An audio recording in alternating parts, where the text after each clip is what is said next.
The tear in the sky did not announce itself with thunder. It came the way a wound comes.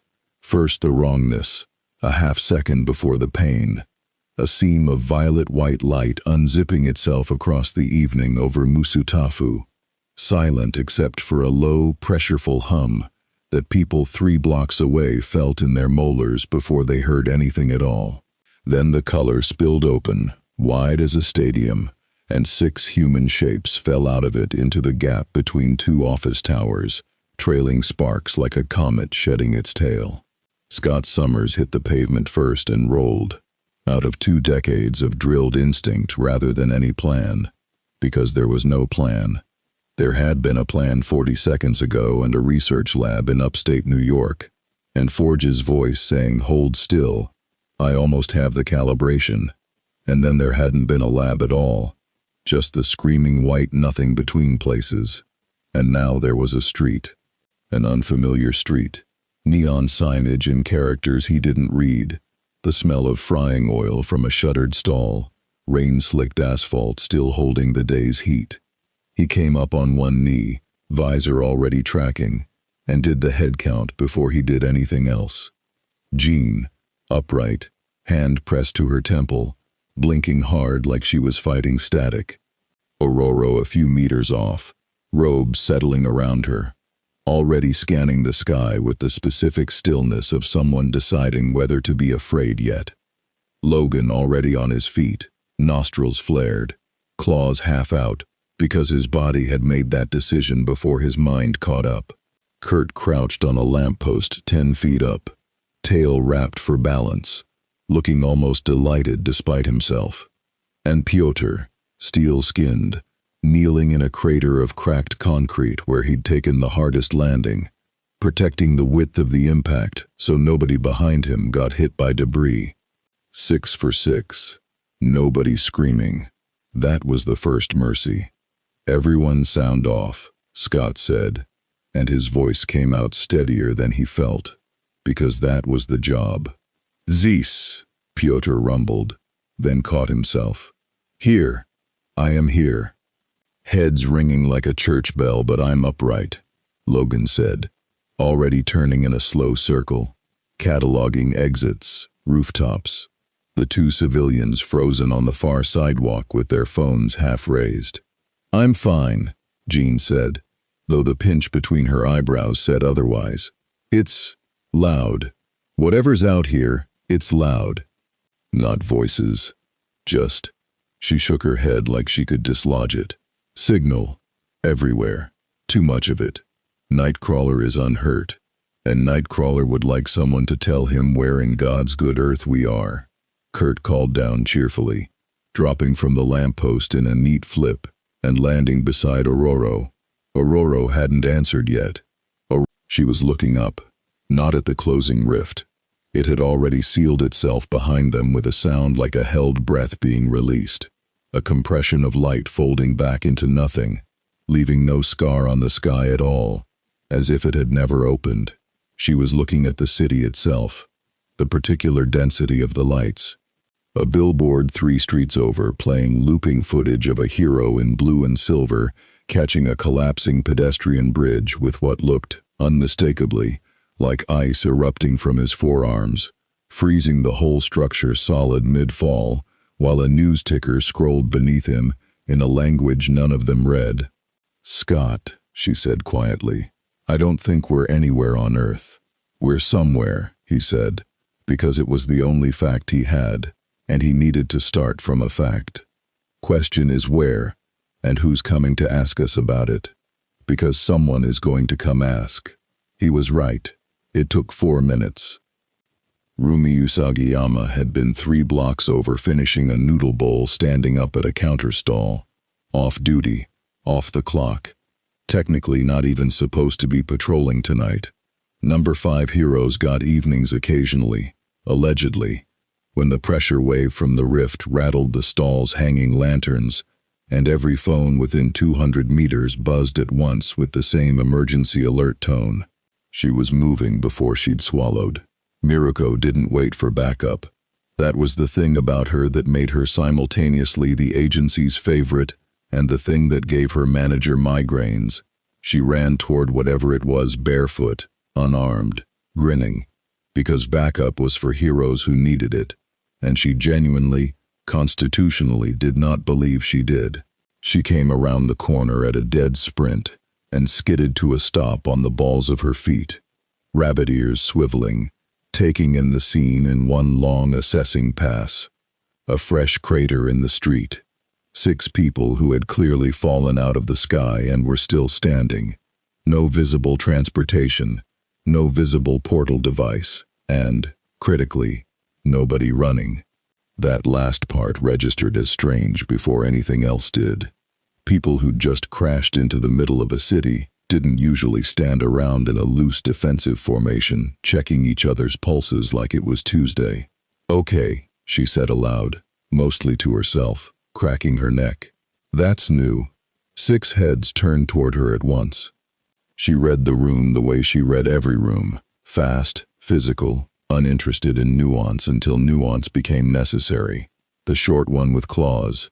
Actual claws, metal, out of his knuckles, no visible mechanism, no seam where a quirk-adjacent support device would have been bolted on, was the one who moved first, half a step in front of the others, weight dropping low.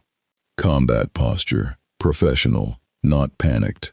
"We're not here to cause trouble," said the man with the red visor, both hands up, palms out, though something about the way he angled his head told her the visor itself was doing something, not just decoration. "We don't know where we are. We need to talk to whoever's in charge before this gets..." "Buddy," Miruko said, already grinning, already loosening her shoulders. "You fell out of a hole in the sky, in the middle of a city, with 68,000 quirk-registered residents, inside a 2-kilometer radius, and the first thing you did was form a defensive perimeter instead of running. You are already trouble. The question is what kind."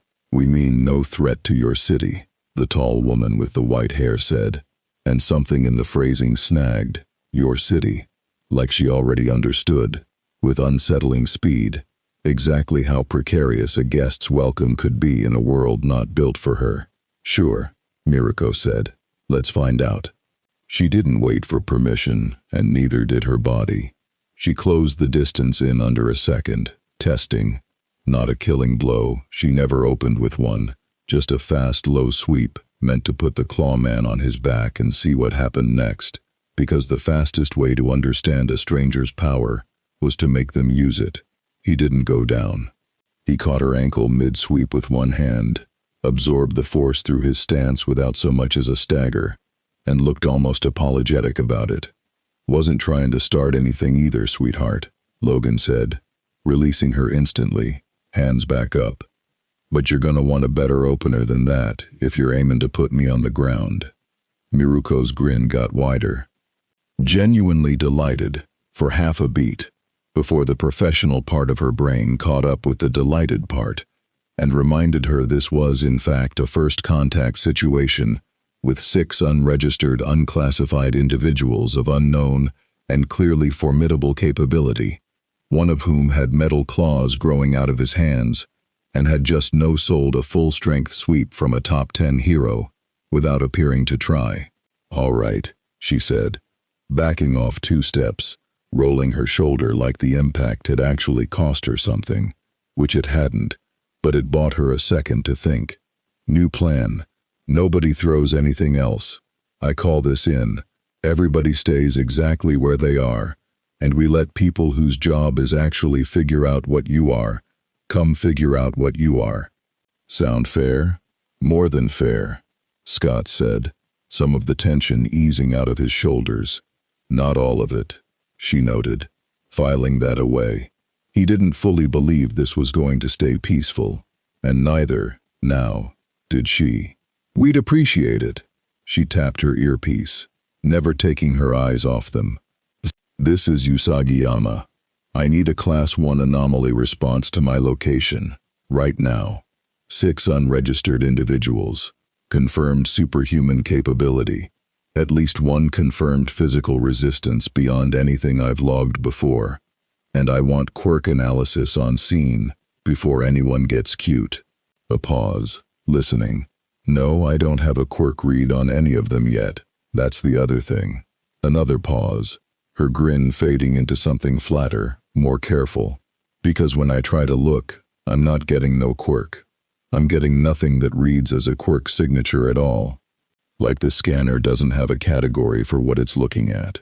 On the other end of the line, several kilometers away in a coordination office that had gone very quiet very fast, someone started making calls that would not stop for the rest of the night. They waited in the crater's uneasy calm for 11 minutes, and in that time, the 6 of them fell into an old rhythm without discussing it.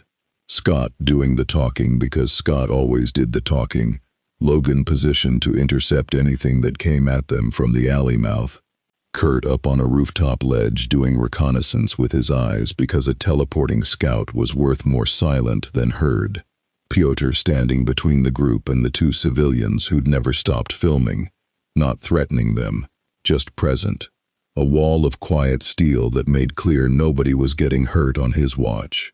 Jane stood very still, eyes half closed, and Aurora watched her. "What is it?"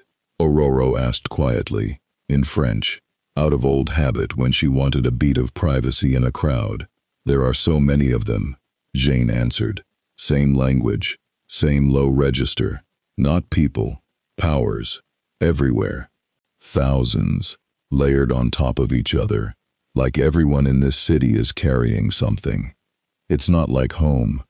At home the gift is rare enough that I can feel each one distinctly. Here it's ambient, a hum under everything." She opened her eyes. "And it's not psionic. It's something else. Something with a different shape entirely. I can't read why they have it. Just that they do." Aurora absorbed that, watching Miruko pace a slow, wary perimeter around them, ears swiveled forward, radiating an unmistakable and very familiar energy. Not hatred, not yet, but a species of caution that Aurora had felt aimed at her own skin, more times in her life than she cared to count.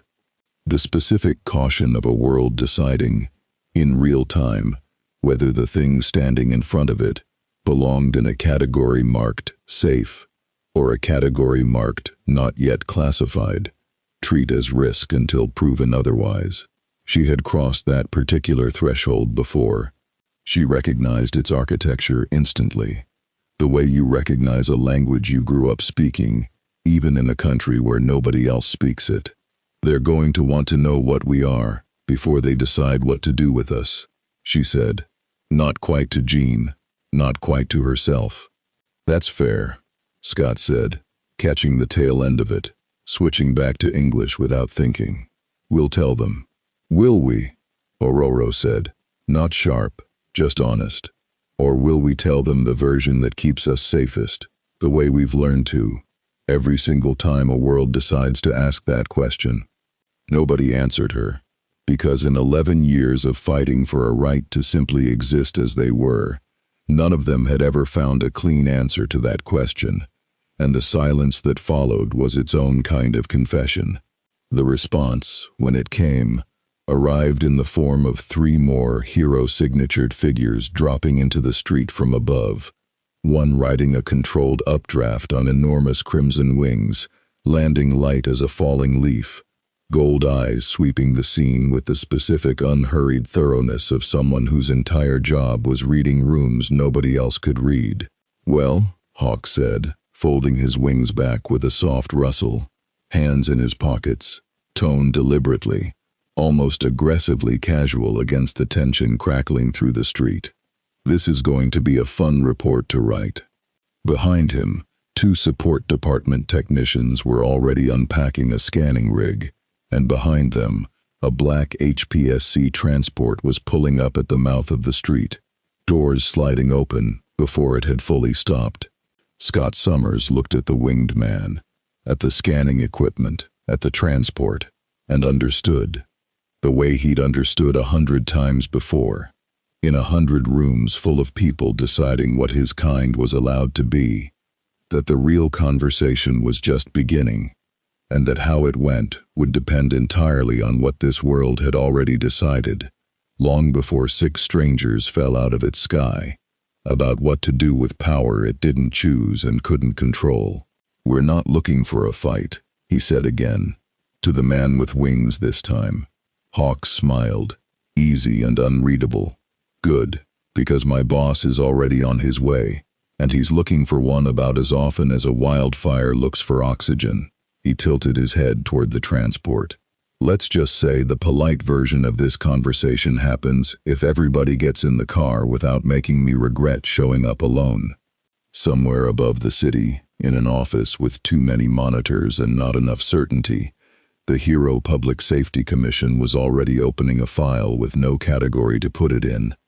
And 3 kilometers south, in a Meta-Hero League boardroom he thought had prepared him for every possible shift in the balance of power, Rikiya Yotsubashi was watching the same grainy phone footage everyone else was, and smiling for the first time in a long while. The transport had no windows in the back. A deliberate, practiced kind of blankness, Scott noted.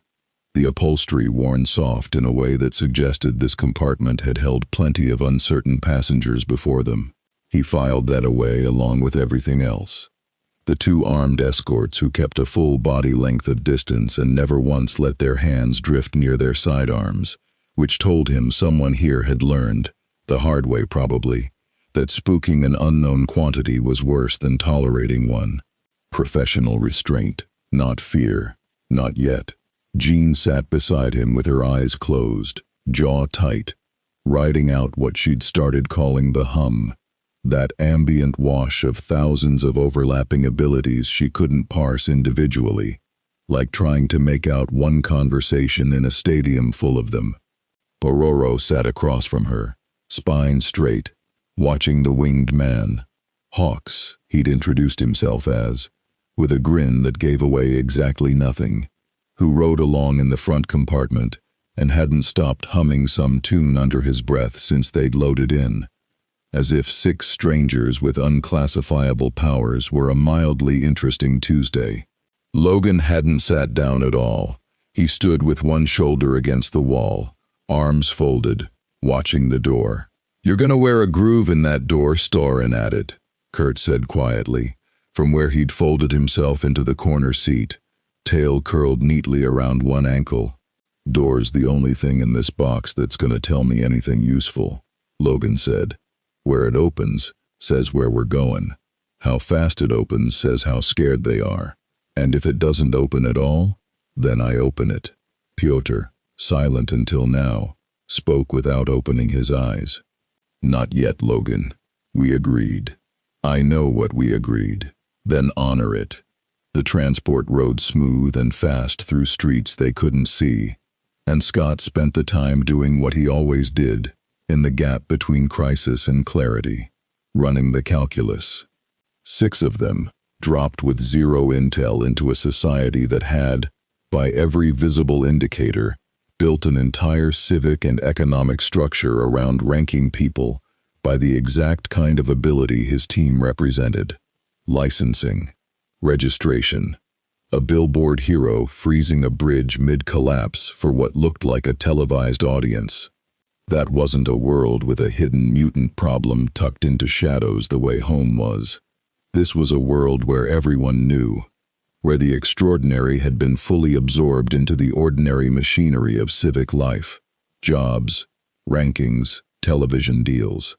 That should have been reassuring. Instead, it unsettled him more than hiding ever had. A world that had made peace with power at this scale had also, necessarily, built systems to control it. And systems that controlled power always eventually asked the same question. Homes and neighborhoods and governments back home had asked the X-Men for 2 decades. Are you a citizen, or are you a resource? And who decides which? The transport stopped. The door opened onto underground parking, fluorescent lit, clean to the point of sterility, HPSC insignia stenciled on every surface in a language none of them read but whose shape, clipped, official, faintly militaristic, needed no translation. The room they were led to wasn't a cell. Scott clocked that immediately and filed it as information. A conference room, long table, 6 chairs on one side, 3 on the other, a wall of monitors currently dark, and, mounted discreetly in each corner, devices he didn't recognize but that Jean flinched faintly at the moment she crossed the threshold. "Sensor array," she murmured, "for the team only. Trying to read us. Failing." "Failing how?" Scott asked low. "However this world's version of a quirk works. Genetically, I think. Something passed down. Something that registers on a scan. We're not giving it anything to read. We don't fit the shape of what it's looking for." A small, humorless smile. "It's very confused." The 3 people who entered a moment later confirmed as much before they'd said a word. 2 wore HPSC formal dress. Sharp-suited, unreadable, the kind of professional blankness that Scott recognized instantly from a dozen government liaisons back home. The third was Hawks, no longer humming. Posture shifted into something more careful now that he was indoors and on record. "Thank you for your patience," the senior HPSC official said. A woman, silver-streaked hair, a voice trained to carry authority without raising in volume. "I'm Director Tsuragame's liaison. You may call me Agent Sano. I understand this evening has been disorienting. I'd like it to stay civil for everyone involved, yourselves included." "That makes 2 of us," Scott said. "Scott Summers. I lead this team, for lack of a cleaner word. We didn't choose to come here. We don't know how we got here, and we don't know how to get back. We're not hostile, and we'd like that fact established before anything else." "Noted," Sano said, not quite committing to belief. She placed a tablet on the table, screen angled toward them. A scan readout, mostly blank. Error markers scattered across it like a diagnostic that had given up partway through. "This is your quirk analysis result. Or rather, the absence of one. Every registered citizen in this country carries a quirk factor detectable by this equipment at birth. Cataloged, licensed by age 14. U6 read as null across every marker we have, which, before tonight, meant quirkless. A little over 20% of the population, historically. People with no ability at all." She looked up. "You are visibly, demonstrably, not that. We don't have quirks," Ororo said carefully. "Where we come from, what we are is called something else. A mutation, a genetic difference that manifests as an ability, sometimes at birth, more often around adolescence. It isn't licensed. It isn't uniform. Some of us can fly," a glance toward Jean. "Some of us can hear thoughts we were never invited to hear. It comes from the same source your quirks might, biologically. We don't know your world's science well enough to say. But your machine isn't wrong to find nothing. But it's looking for the wrong shape." Sano absorbed that without visible reaction, which told Scott she'd already suspected something like it, or had been briefed on stranger things. "And is this," she tapped the tablet, "typical of your world? 6 individuals with this range of unrelated abilities?" "There are more of us," Jean said. "Considerably more. Not a majority. A minority. Feared and legislated against more often than not. Historically hunted more often than protected. We didn't come here by choice. We were testing a device meant to stabilize a dimensional anomaly threatening our own world, and it threw us somewhere else instead."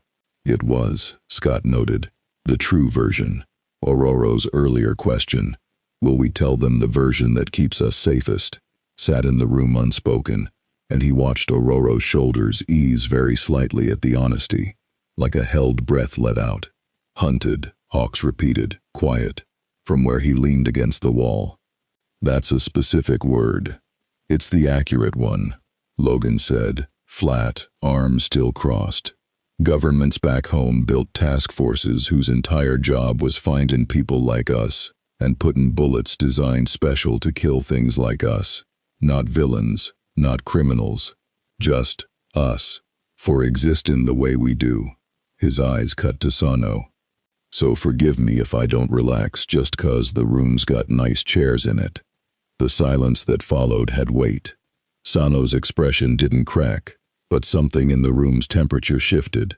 Scott had spent enough years reading rooms like this to know when a fact had landed somewhere it mattered. "We are not that," Sano said eventually, evenly. "This country has its own history of failing people its systems didn't know how to categorize. I won't pretend it's a clean history, but I can tell you plainly, nobody in this building is planning to hunt you.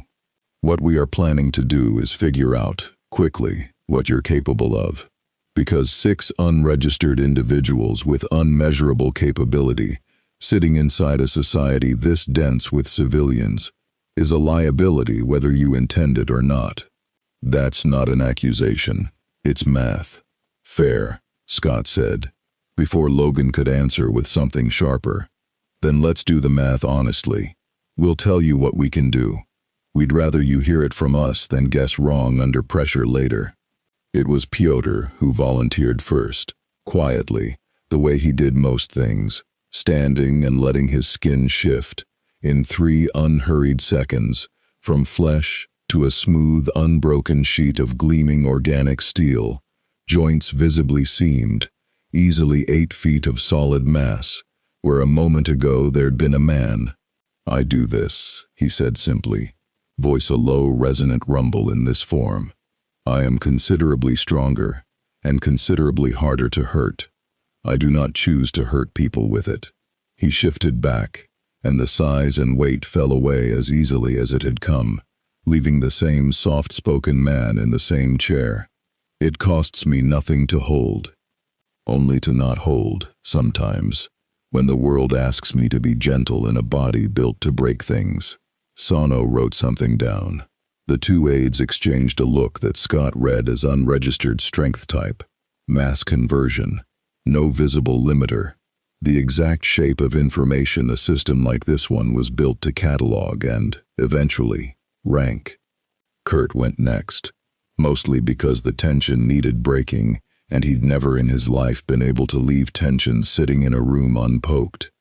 He teleported to the far corner in a soft bamf and a curl of brimstone-scented smoke, reappeared behind Sano's chair with a small bow, and was back in his seat before either aide's hand had finished moving toward a sidearm neither of them drew. "Apologies," he said, entirely unapologetic, grinning. Couldn't resist showing off just a little. Short-range teleportation, line of sight mostly, and before you ask, yes, the smell is part of it. I've made my peace. Ororo demonstrated last and smallest, on purpose. A modest, contained swirl of cloud gathering just beneath the ceiling, no larger than a dinner plate, releasing a fine, controlled mist that evaporated before it touched the table. A whisper of what she could do, not a declaration. "I can do considerably more than that," she said, meeting Sano's eyes. "I'd rather you understand that I'm choosing not to in this room than assume the mist is the ceiling." "Understood," Sano said, and Scott thought he heard, under the professional flatness, something that might have been genuine respect. Jean and Logan didn't demonstrate. Jean explained, quietly, what her abilities were and weren't, careful and precise about the ethics of it. "I do not read minds without consent except in genuine emergencies, and I would rather you take my word for that than test it."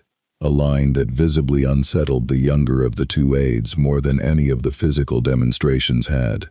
Power that could be hidden, used invisibly, without a mark left behind, was a different category of unsettling than a man turning to steel. Logan simply said, "You saw what I've got in the street already. I'd rather not put another hole in your nice table prevent it twice." Scott didn't demonstrate at all. "I'll show you if it becomes necessary," he said. "I'd rather it doesn't become necessary tonight." Sano studied him for a long moment, then set down her pen. "I appreciate the candor," she said. "I'm going to be equally candid in return. This country survived a war 8 years ago that came within one bad afternoon of losing its symbol of peace and, with him, a great deal of public faith that the hero system works at all. We are still, in some rooms far above my pay grade, arguing about how much unchecked capability this country can afford to tolerate before it becomes the next threat, instead of the last one's solution. 6 individuals of your caliber, arriving with no clear path home, and no framework this country has ever built to hold you, is going to generate exactly that argument, starting tonight, in rooms you won't be in the room for. Then let us be in the room, Scott said. That's not how this works. Make it how this works, Ororo said, quiet, unshakable. You said yourself your history with people you didn't know how to categorize wasn't clean. Here is your chance to write a different chapter of it while the 6 of us are still standing in front of you to witness whether you mean it. For the first time since entering, Agent Sano looked, briefly, like a person instead of an office. I'll take that back with me, she said. That's the most I can promise tonight. They were given a secured floor of the building to hold on. Not cells, Scott noted again, deliberately.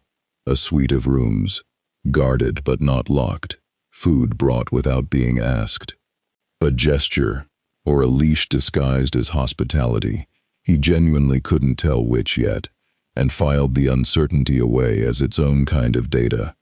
Hawks lingered in the doorway after the aides left, wings folded tight, studying them with an expression that had dropped most of its earlier performance. For what it's worth, he said, the honesty upstairs bought you more goodwill than you probably realize. Most first contact situations like this end with somebody in this building already halfway to calling you a threat classification instead of a name. He paused. Doesn't mean you're safe. Means you bought time. Use it. And you? Ororo asked. What do you think we are? Hawks considered that with more sincerity than his tone usually allowed. Honestly, I think you're exactly what you said you are. Which is the problem? He nodded toward the window, toward the city glittering below, oblivious for now to what had just entered it. Because exactly what you said you are is still 6 of the most dangerous individuals in this hemisphere, dropped into a country that just spent a war, finding out the hard way what happens when it underestimates something new. He offered a thin, not unkind smile. Get some rest if you can. Tomorrow's going to be a very long meeting, and not all the seats at that table are friendly. He left.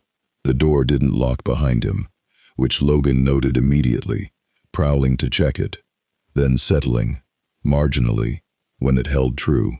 300 kilometers south, in a boardroom lined with the trophies of a business empire built on his father's ideology, Rikiya Yotsubashi watched the same shaky civilian phone footage loop for the 9th time, a man's claws catching a hero's kick without so much as a flinch, and set down his glass.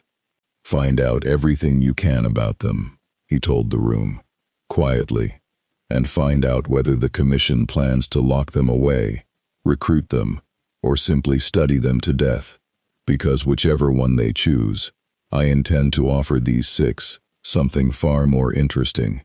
He smiled, slow and genuine, the smile of a man who had spent his entire adult life waiting for proof that the world's current order of strength was not, in fact, its final form. Tell me, he said, do any of them know yet what it means, in this country, to be strong enough that the system has to decide what to do with you? Nobody answered. Nobody needed to. He already knew, because 6 people in a guarded HPSC suite across the city were, in that exact moment, asking themselves the very same question. Morning came to the secured floor as a change in light quality more than anything else. The windows here were reinforced, tinted, but not blacked out, and Ororo woke the way she always did, aware of the sky before she was aware of anything else. No wind to read. No pressure fronts to feel building against her skin the way she could back home. Some instinct honed over decades reaching out and finding nothing but recycled air and the low hum of a building's climate systems. It left her strangely off balance in a way none of the previous night's danger had. She found Jean already awake in the small common room, sitting very still with a cup of something hot she wasn't drinking. "You didn't sleep," Aurora said. "Neither did you." "No." Aurora sat across from her. "How's the noise?" "Quieter, actually. I think I'm learning to filter it, like tuning out a language you don't speak, yet you still hear as sound." Jean turned the cup slowly in her hands. "I caught something around 4 in the morning, though. Not thoughts. I wasn't reaching. I want to be clear about that. Just proximity. Someone outside this building, thinking very hard, very deliberately, about us. Not the commission. Someone else. Friendly? I couldn't tell. It didn't feel like fear. It felt like," she searched for the word, "appraisal. Like being priced." Before Aurora could answer, the door chimed, and Agent Sano entered, 2 steps ahead of a man Aurora recognized immediately, without ever having seen him before, because some kinds of presence didn't need introduction. Tall, well past 6.5 feet, built like a furnace given human shape, flame-colored hair swept back in sharp spikes, a scar seaming the left side of his face from hairline to jaw. He filled the doorway the way weather fills a valley. "This is Endeavor," Sano said. "Japan's #1 hero." He requested to be present for this conversation personally. Requested did a great deal of quiet work in that sentence, Scott noted, entering from the adjoining room with Logan a half-step behind him, both already reading the new arrival's stance the way soldiers read a room. Endeavor didn't sit. He stood at the head of the table with his arms folded, flame licking faintly, involuntarily, at his collar when he breathed, and studied all 6 of them in a single unhurried sweep, the way a man might assess a wildfire's likely path before deciding whether to fight it or flee it. "I read the incident report twice," Endeavor said, without preamble, voice like gravel under a boot. "A man who no-sells a top 10 hero's full-strength strike without effort. A woman who can, by her own account, command weather at a scale this country has no hero capable of matching unassisted. Teleportation with no visible cooldown. Telepathy. And a man." His eyes cut to Scott, whose ability nobody in this room has actually seen yet, because he has declined twice to demonstrate it. A pause, deliberate. "I don't like unknowns standing this close to a city of 13 million people. I like them less when one of the 6 refuses to show his hand." "I'm not refusing," Scott said, level. "I'm being careful. What I do isn't precise until I've calibrated it, and I'd rather not put a hole through your building finding that out in a room full of civilians 2 floors down. Then calibrate it somewhere it can be contained, and show me," Endeavor said. "Today, not as a threat. As a condition of the trust everyone in this building is being asked to extend you." He let that sit. "I did not become #1 by assuming the worst of every unregistered variable that crosses my path. I became #1 by refusing to be caught unprepared by one ever again. You'll forgive me the distinction feeling academic from where you're sitting." There was something almost respectful in the bluntness, Scott thought. Not warmth, not yet, but the specific honesty of a man who'd rather state his terms plainly than let suspicion curdle unspoken. He'd worked with men like this before. Distrust wasn't always the enemy. Sometimes it was just the opening position of someone who could, eventually, be reasoned with. "Agreed," Scott said. "Give me a space rated for it, and I'll show you exactly what I can do, and exactly what I can't." They took him to a sub-level testing range 2 hours later. Reinforced walls scarred with old damage that told Scott this room had held worse than him before.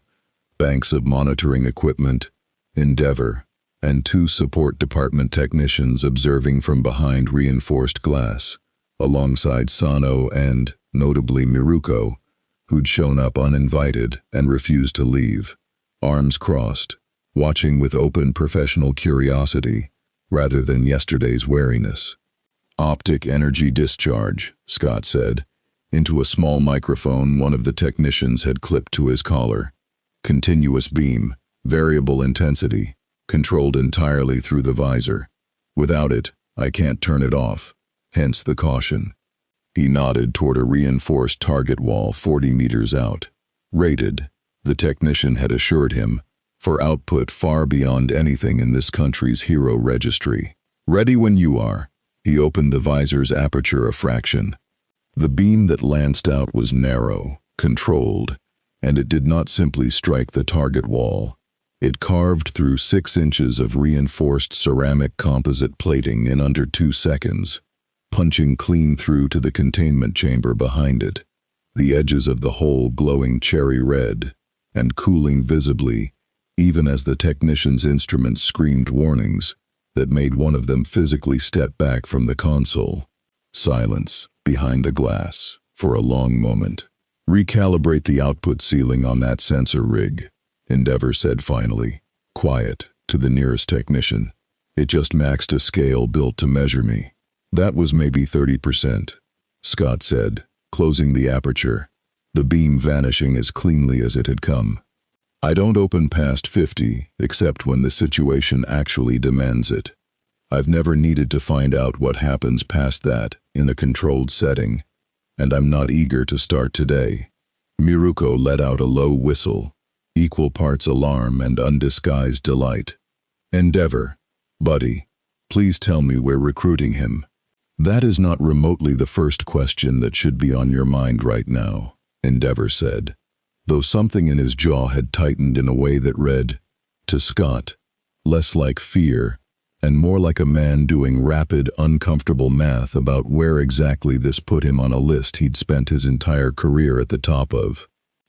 The debrief that followed happened in a different room, smaller, no glass between them this time, a decision Scott suspected was deliberate, a small offered gesture of trust to match the one he'd just extended. Endeavor sat across from him now instead of observing from behind reinforced walls, flame banked low, arms still folded but the posture read differently now, less coiled, more genuinely weighing. I've fought all for one, Endeavor said, without preamble, and I've fought what that fight cost me. I don't say that to impress you. I say it because I need you to understand that when I tell you I don't take a demonstration like that lightly, it isn't posturing. He studied Scott for a long moment. You held back, considerably. Why? Because the first time I ever showed anyone the full extent of what I could do, unprompted, in a room that hadn't asked to see it, Scott said, it cost several people their lives, and cost me the last shred of trust a community that already didn't want me had left to give. I don't make that mistake twice. I show exactly as much as a room has earned, and not 1 degree more, until I know what that room intends to do with the information. Something shifted in Endeavor's expression, not warmth precisely, but recognition. The specific recognition of a man who understood, in his own bones, what it cost to be the thing a room feared before it decided whether to trust you. My son, Endeavor said, slowly, as if the words cost him something to produce, was told for the first 4 years of his life that what he had wasn't a real quirk, that he didn't belong in a system built to rank people like him. He held Scott's gaze. I did not handle that as well as I should have. In a great many ways I am still paying for. But I understand, better than most men in this building, exactly what it is to watch someone decide what you are before they've bothered asking you. Then we understand each other better than I expected to. An hour ago, Scott said. Don't mistake understanding for trust, Endeavor said, standing, flame guttering back to its low-banked state. I intend to keep both eyes on all 6 of you regardless. But I will grant you this much. A man who holds back that much power, in a room full of strangers who could have killed him for showing it, is not the first thing I need to worry about walking loose in this city. He paused at the door. The second thing is whoever else is already circling. And believe me, by tonight, they will be. He was, Scott would learn within 24 hours, entirely correct. The offer arrived that evening, and it arrived elegantly.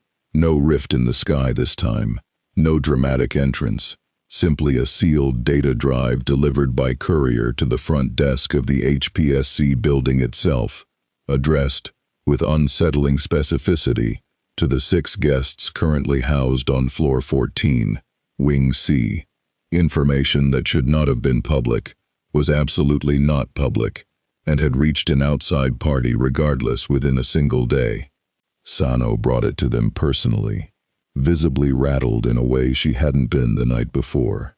"We don't know how this left the building," she said. "That alone should concern you as much as it concerns us." The drive held a single video file.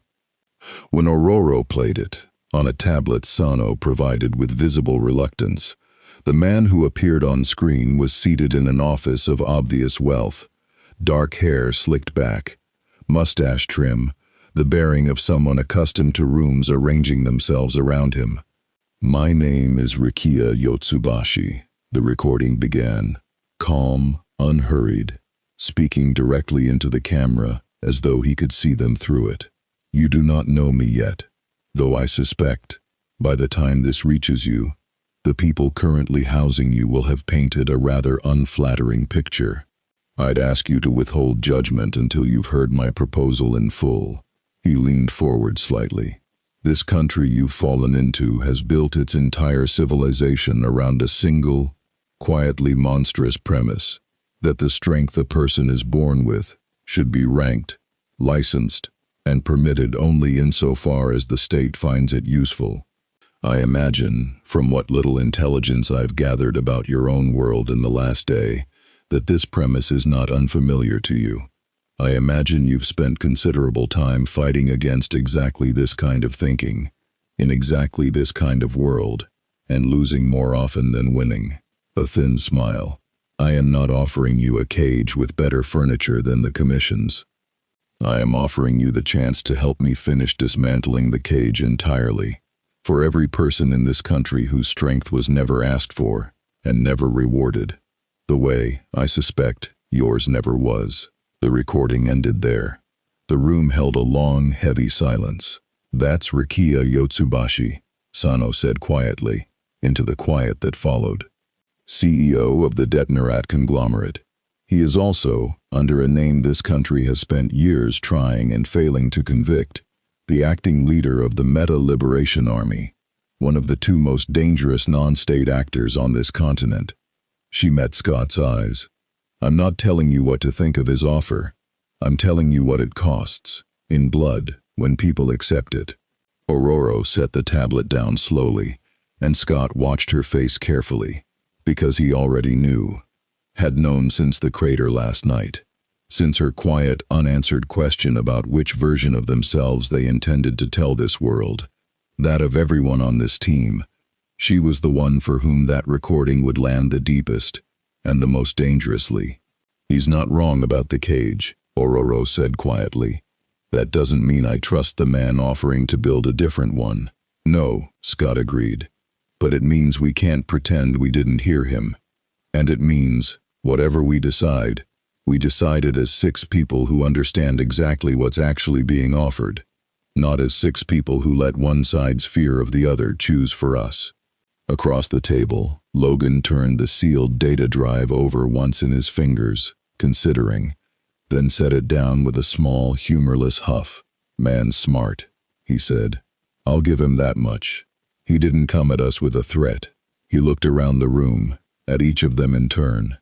"He came at us with the one thing that's gotten under every single one of our skins for the better part of 20 years back home." His eyes settled last, and longest, on Ororo.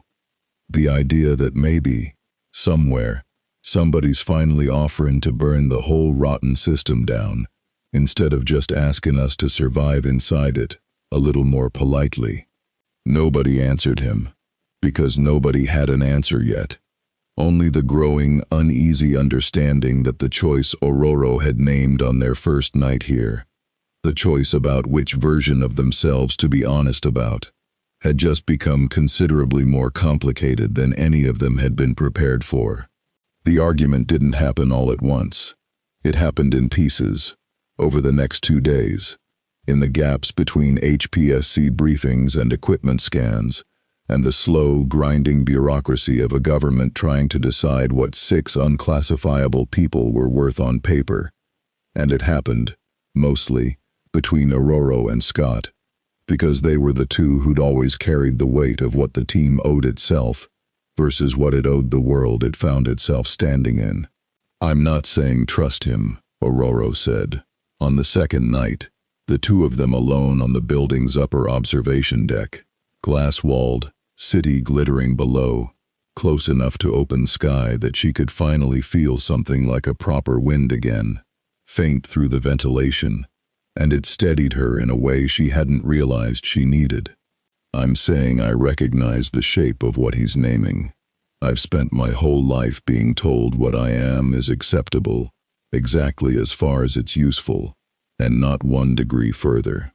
If there's a man in this country actually trying to burn that arithmetic down instead of just asking people like us to survive politely inside it, then he's also the head of an organization the Commission has directly linked to multiple attacks that killed civilians," Scott said. "Ideology doesn't erase body count, Aurora. You know that better than almost anyone I've ever fought beside." "I know it," her jaw tightened. "I also know that every single government we've ever tried to work honestly with back home eventually decided the safest use of us was a leash. I would like, for once, to hear the other offer out in full, before I assume it's automatically the worse one." "That's fair," Scott said, quieter now, because he recognized this wasn't an argument he could win by being right. It was a wound he needed to actually listen to, not correct. "I'm not telling you not to feel that. I'm telling you I don't trust a man who leads with your pain as useful to my cause as an opening line. That's not solidarity, Aurora. That's recruitment.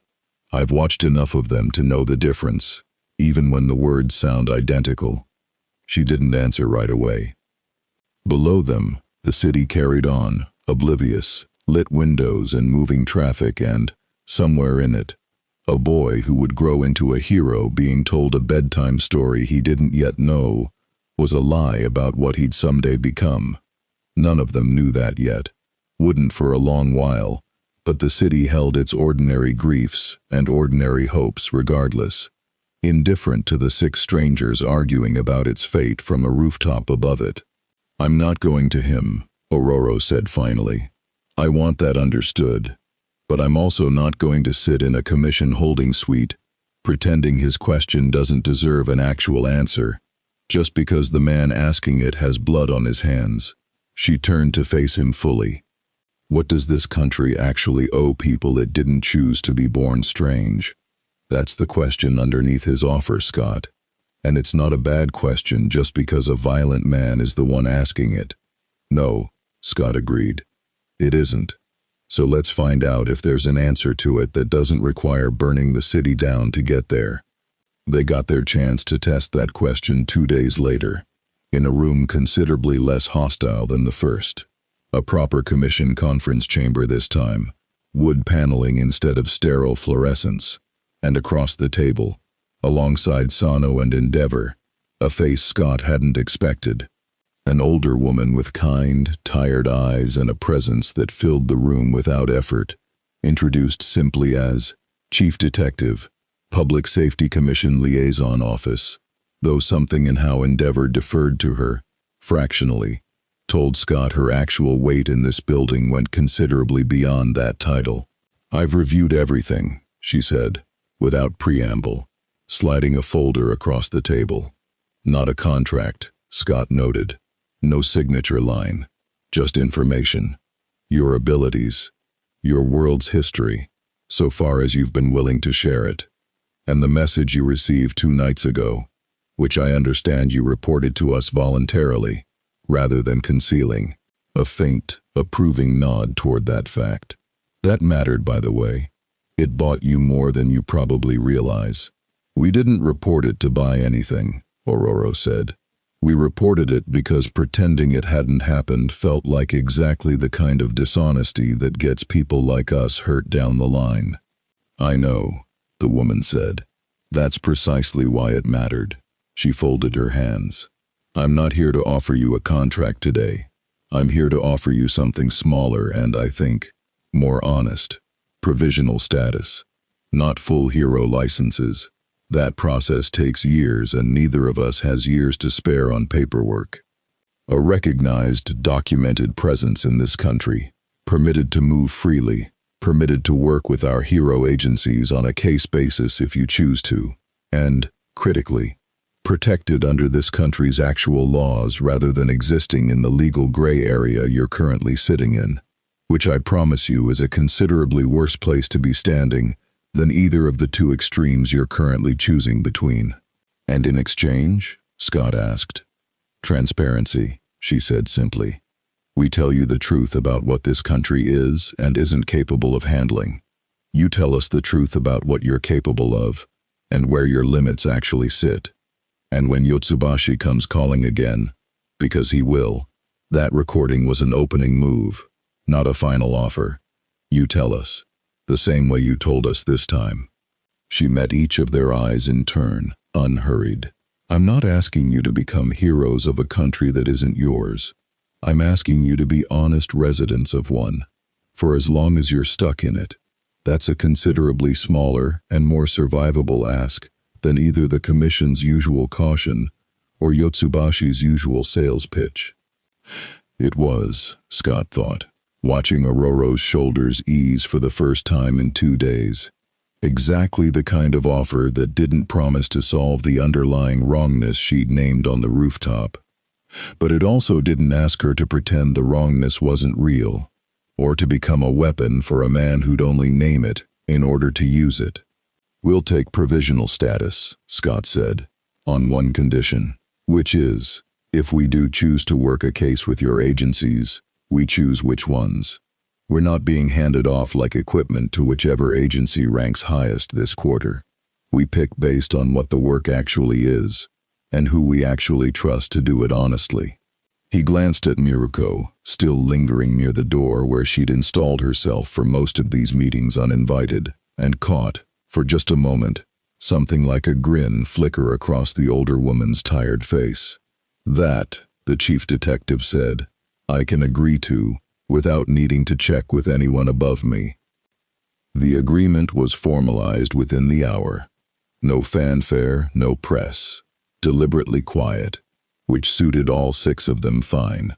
What mattered more, in the days that followed, was smaller and stranger. The slow, halting business of 6 people who'd spent their entire adult lives being other somewhere, learning to exist, provisionally, somewhere new. Kurt found, to his open delight, that a busy Musutafu shopping district at dusk barely blinked at a blue-furred man with a tail. Once word quietly spread through commission channels that the 6 new arrivals were provisionally cleared, quirks visibly stranger than his walked these streets daily, and the particular terror he'd braced for his entire life simply didn't arrive the way it always had at home. He came back from his first unescorted outing practically vibrating with something Scott hadn't seen on his face in years. Uncomplicated joy. A child asked to touch my tail, he reported, delighted, dropping into a chair in their shared suite. Not screamed, not fled, asked. And when her mother apologized, I said it was no trouble at all. And do you know what she said? She said her son has scales instead of skin, and the world simply learned to look at him eventually. So she supposed it would learn to look at me too. He shook his head, still faintly stunned. I have waited my entire life for a stranger to say something like that to me, Scott. And it happened here, of all impossible places. Pyotr found something similar, quieter, walking the city in his human form without the flinches and crossed streets he'd learned to expect at home. Not because this world lacked cruelty toward its own different ones, he was careful to note, listening to Sano describe, unprompted, this country's own long, uncomfortable history, with its quirkless minority, its own hierarchies of useful versus acceptable strength. But the specific cruelty aimed at him, at what his body could become, simply didn't have the same foothold here that it did at home. and something in him that had been braced for 2 decades allowed itself, tentatively, to unclench. Aurora watched all of it with something more complicated than relief.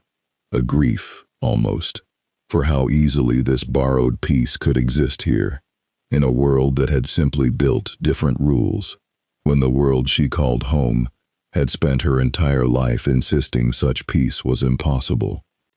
It didn't erase what Yotsubashi had named. If anything, walking these easier streets sharpened the question rather than answering it. If this was possible here, why had it never been possible at home? And what, exactly, was this country still failing to extend to its own? She raised exactly that question with Sano, 3 nights later, over the closest thing to a genuine conversation the 2 women had shared yet. "Your provisional status protects us," Aurora said. "I've noticed it doesn't protect the quirkless 20% you mentioned my first night here. I've noticed heroes are ranked and paid like athletes, while people with no quirk at all are simply expected to find their footing somewhere the machine wasn't built to hold them." Sano was quiet for a long moment. "You're not wrong," she admitted. "It's an old wound in this country, and I won't pretend otherwise to make myself look better in front of you. We've made progress. Not enough. Then perhaps," Aurora said, "when this is over, and if I'm still standing here, that's a conversation worth having honestly, instead of politely." "I'd like that," Sano said, and meant it, Aurora thought, in a way that mattered more than any contract clause the commission could have offered.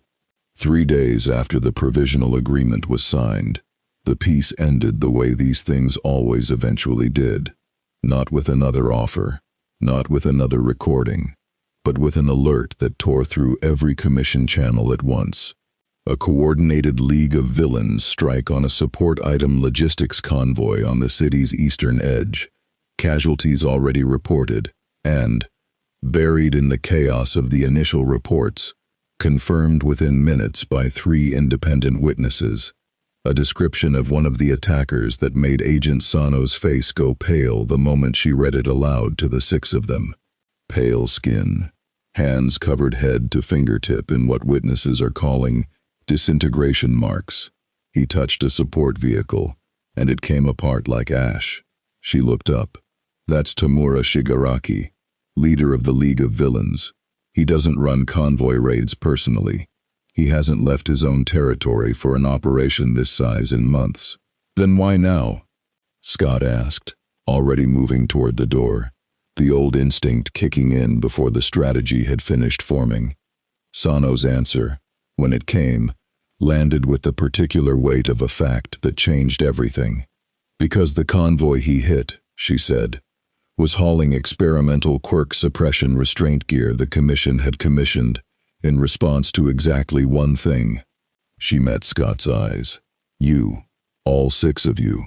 Word of what you can do has been traveling faster than we could contain it, and it appears the League decided they'd rather steal the tools built to hold you than wait to see whose side you land on." Outside, sirens were already rising over the city, and 6 people who had spent 3 fragile days learning what it might feel like to simply exist somewhere without flinching, understood, in that instant, that the borrowed piece had just run out. The Eastern Logistics District was still burning when the transport dropped them 4 blocks out. Endeavor's decision, not the Commission's, made in the back of a command vehicle in under 10 seconds with the flat certainty of a man who'd stopped asking permission for tactical calls a long time ago. They're already known quantities to half the city. Let them close the distance on foot. I want eyes on approach, not 6 more people falling out of the sky into a hostage situation. Scott didn't argue with the logic. He split the team on the move, the way he'd split teams 100 times before. Muscle memory older than this world. Piotr and Logan on point, close quarters, the 2 who could absorb a first strike and give the rest of them a half-second to read the field. Jean fanned wide left, eyes half closed even at a dead run, reaching for whatever the ambient noise of this city's mines could tell her about who was still alive in that convoy wreckage and where. Kurt vanished ahead in a string of soft, concussive bamps, scouting rooftops.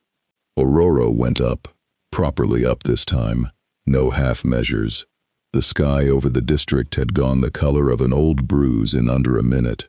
Clouds she'd called from nothing, gathering with an urgency that made even the Commission's weather monitoring drones scramble to recalibrate. What they found, 4 blocks in, was not the chaos the initial reports had promised. It was worse. A controlled, surgical wreckage. 3 support department transport trucks overturned and stripped, their reinforced cargo containers peeled open like fruit rind, contents already gone. 6 Commission security personnel down, unconscious rather than dead, Jean confirmed with a fast relieved scan, restrained with a professionalism that read less like villainy and more like a military extraction. And standing in the center of it, waiting, not fleeing, not finishing the job, waiting, a figure Scott recognized instantly from the description alone. Pale, ash-gray hair, hands that seemed to blur faintly at the edges even standing still, disintegration held in check by sheer effort of will. Tomura Shigaraki did not look, to Scott's eye, like a man commanding an army. He looked like a man holding himself together through discipline he clearly resented needing. "You're late," Shigaraki said, not to the arriving heroes flooding in behind them, but directly to Scott, red-ringed eyes fixed and unblinking. "I was starting to think the rumors were exaggerated." "We're not here for you," Scott said, visor tracking, weight settling low. "We're here for whoever's still alive in that wreckage. They're alive. I don't kill people I don't need dead." Shigaraki tilted his head, something almost curious in the gesture. "I came for the restraint gear. Cutting-edge quirk suppression tech, built on a rush order. 3 days after 6 unregistered anomalies dropped into the Commission's lap." A slow, humorless smile. "You didn't think that timing was a coincidence, did you?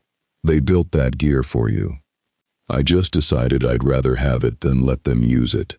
Something cold settled in Scott's chest. Not fear exactly. Recognition. The specific, old recognition of watching a government's contingency plan get named out loud by the one person with every incentive to weaponize the reveal. "That's not confirmed," Sano's voice cut in through the calm, tight, defensive, arriving on scene a beat behind them with a full response team fanning out to secure the perimeter. The gear was in early development for multiple threat scenarios, not specifically. "Save it," Shigaraki said, not even looking toward her. "I read the requisition manifest before I torched the truck it was riding in. 6 subject specification, adapted from your overhaul-era trigger countermeasure research. You don't need to lie to them, Commission. They already know what your kind does with things it can't classify." His eyes stayed on Scott. "I'd know. I've spent my whole life being something your kind built cages for before it bothered asking what I actually was." It landed exactly where he meant it to land, Scott understood. Not as combat, but as a blade aimed precisely at the wound Aurora had been naming all week. He felt Aurora go very still in the air above them, cloud cover thickening, and understood that this fight, whatever it became in the next 60 seconds, was not going to be a simple one. "That doesn't make you right about what we'll choose," Aurora called down, voice carrying over the wind she commanded. "It makes you correct about one ugly fact, and dishonest about everything you're hoping that fact will make us do next." Shigaraki's smile didn't waver. "We'll see." He raised one hand, not toward them, toward the ruined trucks, toward the crates of confiscated restraint tech, still smoldering in the wreckage. "Take it as a gift if you want, proof of good faith. I could have kept it.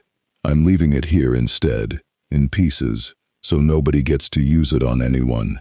His fingers blurred, and the nearest crate simply ceased to exist in a spreading gray wave, dust sifting to the pavement. "Consider it a professional courtesy.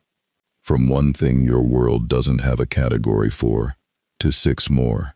He turned to walk away, unhurried, and Endeavor's flame roared to sudden, furious life behind them. You don't get to walk out of a scene with 6 casualties, Endeavor said, closing distance in 3 long strides, heat rolling off him in visible waves that buckled the air. They're not casualties. They're unconscious, Shigaraki said, still not hurrying, still not turning fully. Learn the difference before you light something on fire you'll regret. Number 1. I'm not the fight you actually flew here for. Logan was the one who moved first. Not to stop him, Scott realized a half-second too late to redirect it, but to test him. The same old soldier instinct that had put him first through every door on every mission for decades. Claws already out, closing the gap with the low economical speed of a man who'd killed things faster than this before. Shigaraki turned at the last possible instant, and for one suspended second, 3 of his fingers brushed the leather of Logan's jacket sleeve. Nothing happened.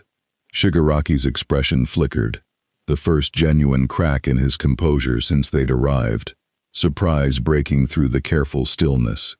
He tried again, faster, palm flat toward Logan's exposed forearm this time, and again, nothing. No disintegration, no decay. Logan's skin didn't so much as pale. Huh, Logan said, almost conversationally. Claws still extended an inch from Shigaraki's throat, both of them frozen in the strange half-second understanding of 2 very dangerous things, discovering, in real time, that one of their tools simply didn't work on the other. That's new. Interesting, Shigaraki said, voice gone very quiet, very focused, red eyes narrowing with something that was no longer amusement. You don't decay. I wonder if that's true of all 6 of you, or just the one who heals. He took a slow step back, out of claw range, hands lowering, not retreating exactly, recalibrating. That's useful information. Thank you for that at least. Don't thank me, Logan said, not lowering his claws an inch. Means the next time you try that on somebody who can't no-sell it, I'm gonna remember you tried. I'm counting on it, Shigaraki said, and then he was gone. Not teleportation, nothing so clean, just a controlled retreat into the smoke and confusion of the wreckage. Backup fighters Scott hadn't even clocked covering his withdrawal with a burst of coordinated distraction that even Endeavor's pursuit couldn't fully close in time. The district went quiet in the aftermath the way battlefields always did. Too quiet, ringing. The 6 of them standing amid commissioned personnel securing the unconscious guards, Endeavor pacing off his unspent fury at the edges of the wreckage. Sano already on comms reporting up a chain that Scott suspected was about to have a very uncomfortable conversation about exactly whose idea the restraint gear requisition had actually been.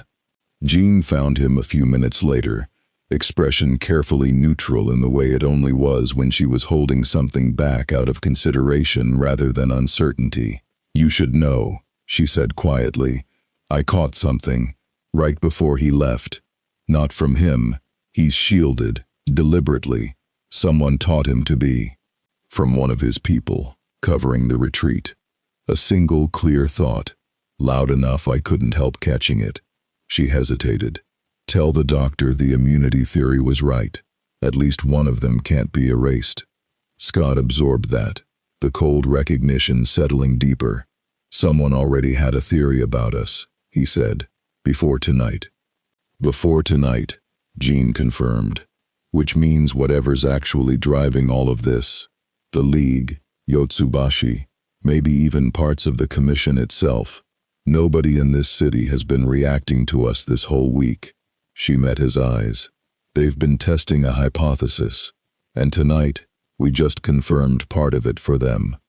Above them, Aurora brought the bruised, churning sky she'd summoned slowly back to calm, watching the smoke rise from the wreckage below, and felt, for the first time since the rift had spat them into this world, the genuine cold certainty that whatever peace they'd found in these 3 borrowed days had always been temporary, a held breath, not a resting place, and that the true shape of the war this world was about to hand them had only just, tonight, begun to show its edges. The debrief room felt smaller that night than it had 4 days earlier, though nothing about it had physically changed. The same table, the same wall of monitors, the same careful HPSC neutrality in the overhead lighting. What had changed was the 6 of them. Scott watched it in the way Logan sat this time, not pacing the door but actually seated, jaw tight, running his thumb along the ridge of one knuckle where claws had failed, for the first time in longer than he cared to remember, to do what claws were supposed to do. He watched it in Jean, who hadn't stopped rubbing at her temples since the wreckage. The phrase the doctor lodged in her like a splinter she couldn't quite work free. He watched it, most of all, in Ororo, who sat very still at the far end of the table, hands folded, and hadn't spoken since they'd left the district.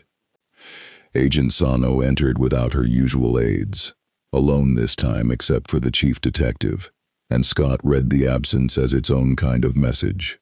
This conversation wasn't going to be recorded for a report that might leak upward to someone the commission didn't fully trust yet. "I owe you an apology," Sano said, without preamble, setting a slim folder on the table. Shigaraki was right about the manifest. The restraint prototype was developed with a 6-subject specification. It was not, as I told you in the field, general-purpose research, repurposed after the fact. She met Scott's eyes squarely. It was commissioned the morning after your arrival, by an office 2 levels above mine, without my knowledge until an hour ago. I won't insult you by pretending that's a small thing. No, Scott said. It isn't. I've already filed a formal objection, she continued. It won't undo what happened tonight. But I wanted you to hear, from me, that not everyone in this building signed off on building a cage for people who walked in here telling the truth. She paused. For what it's worth, I believe the chief detective feels the same. I do, the older woman confirmed, quiet and steady. And I intend to make that cost someone their position by the end of the week. That's the most honest promise I can make you tonight. It didn't erase the wound, Scott thought, watching Ororo's expression stay carefully unreadable across the table. A woman who had spent 4 days being told, gently and repeatedly, that this world might genuinely be different, now sitting with hard proof that some part of its machinery had reached for the same old answer the moment it thought nobody with power to object was watching. But it wasn't nothing either. It was a government office admitting failure out loud, unprompted, before being caught in a worse lie.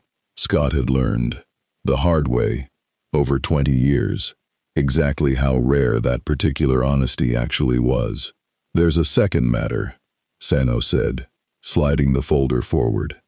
John's report, the fragment she caught in the field, the doctor, the immunity theory. We've cross-referenced it against everything we have on League leadership and Meta-Liberation Army medical research, and we found a match that concerns us considerably more than the restraint gear does. She opened the folder. A grainy surveillance photo, years old by the quality of it. A thin, hollow-eyed man in a lab coat, unremarkable except for the specific stillness of his posture, the kind of stillness Scott had learned, in rooms like this one, to associate with people who thought of human bodies primarily as material. Kyudai Garaki, Sano said, believed dead, or at minimum inactive, for the better part of a year following the collapse of a major league stronghold. If he's active again, if he's the one Shigaraki's people were reporting back to tonight, that's a significantly worse development than a single opportunistic raid. She closed the folder. Garaki doesn't build weapons. He builds bodies. He spent years engineering biological countermeasures to this country's strongest quirks, on the theory that any power, no matter how absolute, has an exploitable seam if you study it long enough. And now he's got a live sample confirming one of us doesn't have a seam he can find with his usual tools, Logan said flatly. That's my read as well, Sano said, which means, going forward, this isn't only a Commission versus League matter, or a matter of the Meta-Liberation Army circling you with a recruitment pitch. If Garaki is genuinely active and genuinely interested in you, you should assume you are being studied with considerably more patience and considerably less mercy than either of the other two parties have shown so far. The room absorbed that in silence. Scott felt the shape of the war Jean had named in the wreckage settling fully into view now. Not one front, but three, each with a different appetite. The Commission, cautious and imperfect but at least willing to be caught in its own mistakes. Yotsubashi, offering solidarity wrapped around a blade. And now, somewhere beneath both of them, a third kind of danger that wanted nothing from the six of them except what could be extracted, studied, and eventually replicated. "I need to ask something," Pyotr said. Quietly, the first he'd spoken since entering. Everyone turned. Endeavor said, days ago, that this country came within one bad afternoon of losing its symbol of peace. I have not asked what that means, because it did not feel like ours to ask. I am asking now, because I think we need to understand exactly what this country has already survived, if we are going to understand what it is afraid of losing again. Sano and the chief detective exchanged a brief, weighted glance before the older woman answered. 8 years ago, this country's strongest hero, the man the entire hero system was quietly built around, the man whose presence alone kept crime rates suppressed on reputation more than intervention, nearly died fighting the man who is very likely, right now, standing somewhere behind Shigaraki and Garaki both, pulling threads none of us can fully see. She said the name carefully, like something that still cost her to say aloud. All for one, a quirk that steals other quirks, hoards them, redistributes them like currency, to whoever he judges useful to his cause. He built the League of Villains, not from ideology, but from collected orphaned power. People the system failed, gathered under someone finally willing to make use of what the world discarded. Jean went very still. That's not so different, she said slowly, from what Yotsubashi is offering us. A different packaging, the same fundamental promise. The system discarded you. I won't. No, the chief detective agreed. It isn't so different. Which is precisely why I'd ask you to be careful conflating the two men, and equally careful pretending they don't share a root. She folded her hands. All for One built an army out of grievance, and made every single person in it a weapon first and a person second.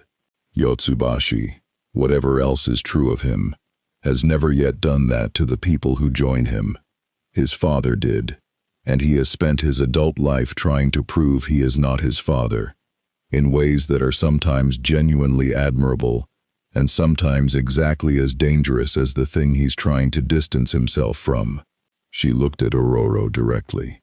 You asked me, on your first night here, what this country owes people it didn't choose to make strange. That is the actual question underneath everything Yotsubashi says to people like you. I won't pretend the Commission has a clean answer to it. I will tell you that All for One's answer, take everything, give nothing back, decide who deserves power and who doesn't, is not a real answer to that question. It's an old wound wearing the shape of one. The room held that for a long moment. Aurora finally spoke, quiet, careful. I hear the distinction, she said. I'm not certain the six of us have the luxury right now of trusting that every person we meet in this war is drawing it as clearly as you just did. Her eyes moved around the table. Logan's claws, Jean's careful stillness, Pyotr's steady patience, Kurt's rare unsmiling seriousness, Scott's watchful readiness. We came from a world that has spent decades teaching us exactly how thin the line runs between someone who says they'll protect you and someone who simply wants to be the one who owns you instead. I would like, before this goes further, for the six of us to agree on where we stand, not because any of you have said something wrong tonight, but because I do not want the next crisis to catch us disagreeing about it in the field, the way the wreckage tonight nearly did. Scott looked around the table and understood she was right. that this was the conversation they should have finished on the rooftop 2 nights ago, and hadn't, because it was easier to let the question sit unresolved than to risk the 6 of them landing in different places on it. "Then let's finish it now," he said. "All of it. No half measures." They talked until well past midnight, the commission officials excusing themselves after the first hour to give the 6 of them the room, and what emerged, slowly, wasn't unanimous agreement so much as something more durable, an honest accounting of where each of them actually stood, spoken aloud instead of assumed. Logan, characteristically blunt, he didn't trust systems, full stop, commission or league or meta-liberation army alike, and never had. Trusted people, individually, earned one at a time, and would keep doing exactly that, regardless of which flag they marched under. Curt, quieter than usual, he'd found, in 4 days, more casual grace extended to what he looked like than he'd found in most of his life at home, and he wasn't willing to pretend that discovery meant nothing, just because the system offering it was imperfect.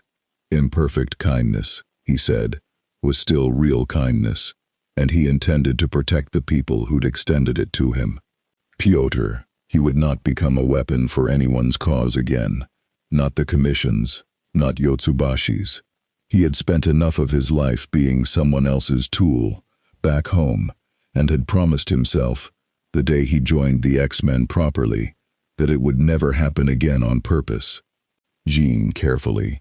She trusted the chief detective's honesty more than she trusted the system that woman worked inside of, and thought the 2 things, the honest person and the imperfect machine, deserved to be judged separately, not as one. Ororo, last and longest, she would not become Yotsubashi's proof of concept, would not let her own old grief be used as ammunition for a war being fought, in the end, by a man who'd already shown he was willing to let civilians die to make his point. But she would also not pretend the Commission's imperfect kindness this week erased the truth of what its own restraint gear requisition had revealed about its instincts under pressure. "I will fight beside people," she said finally, "not systems. I will hold every single one of them, Commission and League and whatever Yotsubashi actually turns out to be, to exactly the same standard, and I will not apologize to any of you for demanding that standard be earned instead of assumed." Scott, last, closed it the way he always did, not with certainty, because he didn't have any to offer, but with the plain shape of what came next. "Then that's where we stand," he said. "We help where helping doesn't make us someone's weapon.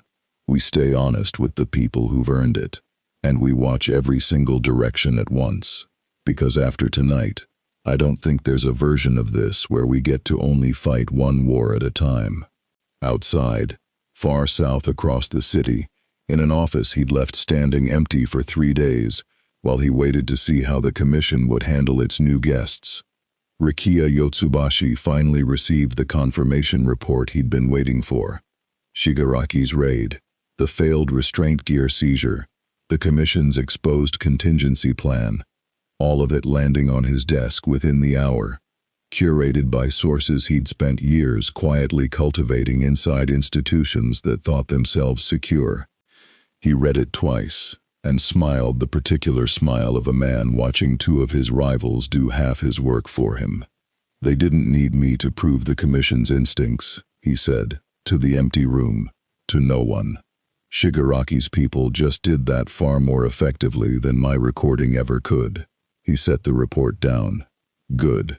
Let the fear build a little longer on its own. When I make my next approach, I want it to be the 6 of them who come looking for a better offer, not the other way around."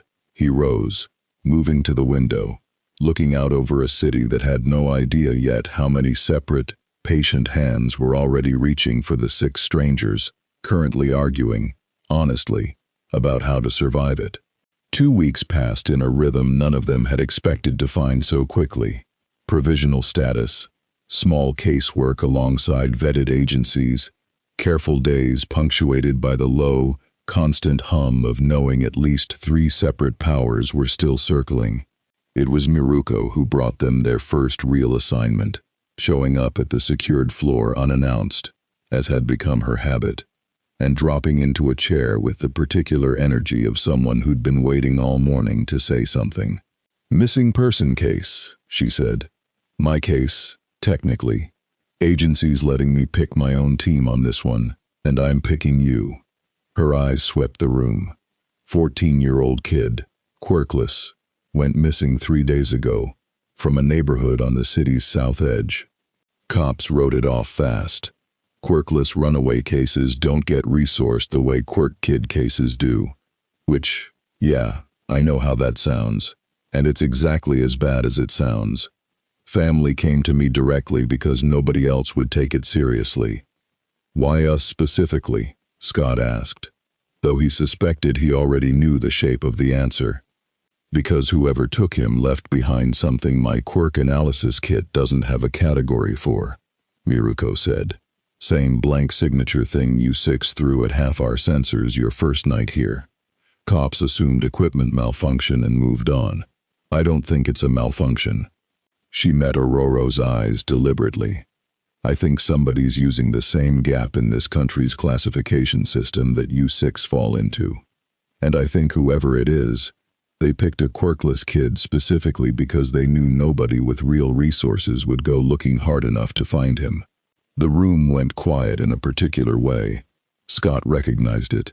The specific stillness of 6 people who'd just heard the exact question Aurora had been pressing since her first conversation with Sano made suddenly, urgently concrete. "We're in," Aurora said, before anyone else could speak, and nobody argued. The trail led them, over 2 days of careful investigative work. Jean's telepathy doing the delicate consent-respecting work of reading ambient grief and fear off neighbors and family, rather than forcing anything. Kurt's reconnaissance covering ground 3 heroes on foot would have taken a week to canvass, to an underground facility built into the disused lower levels of a decommissioned support item factory on the city's industrial fringe. "Not League territory," Sano confirmed grimly when they brought her the coordinates. "Not Meta Liberation Army either, as far as her intelligence could place it. Independent operation," she said, "which is, if anything, worse. No ideology to negotiate with, just a market."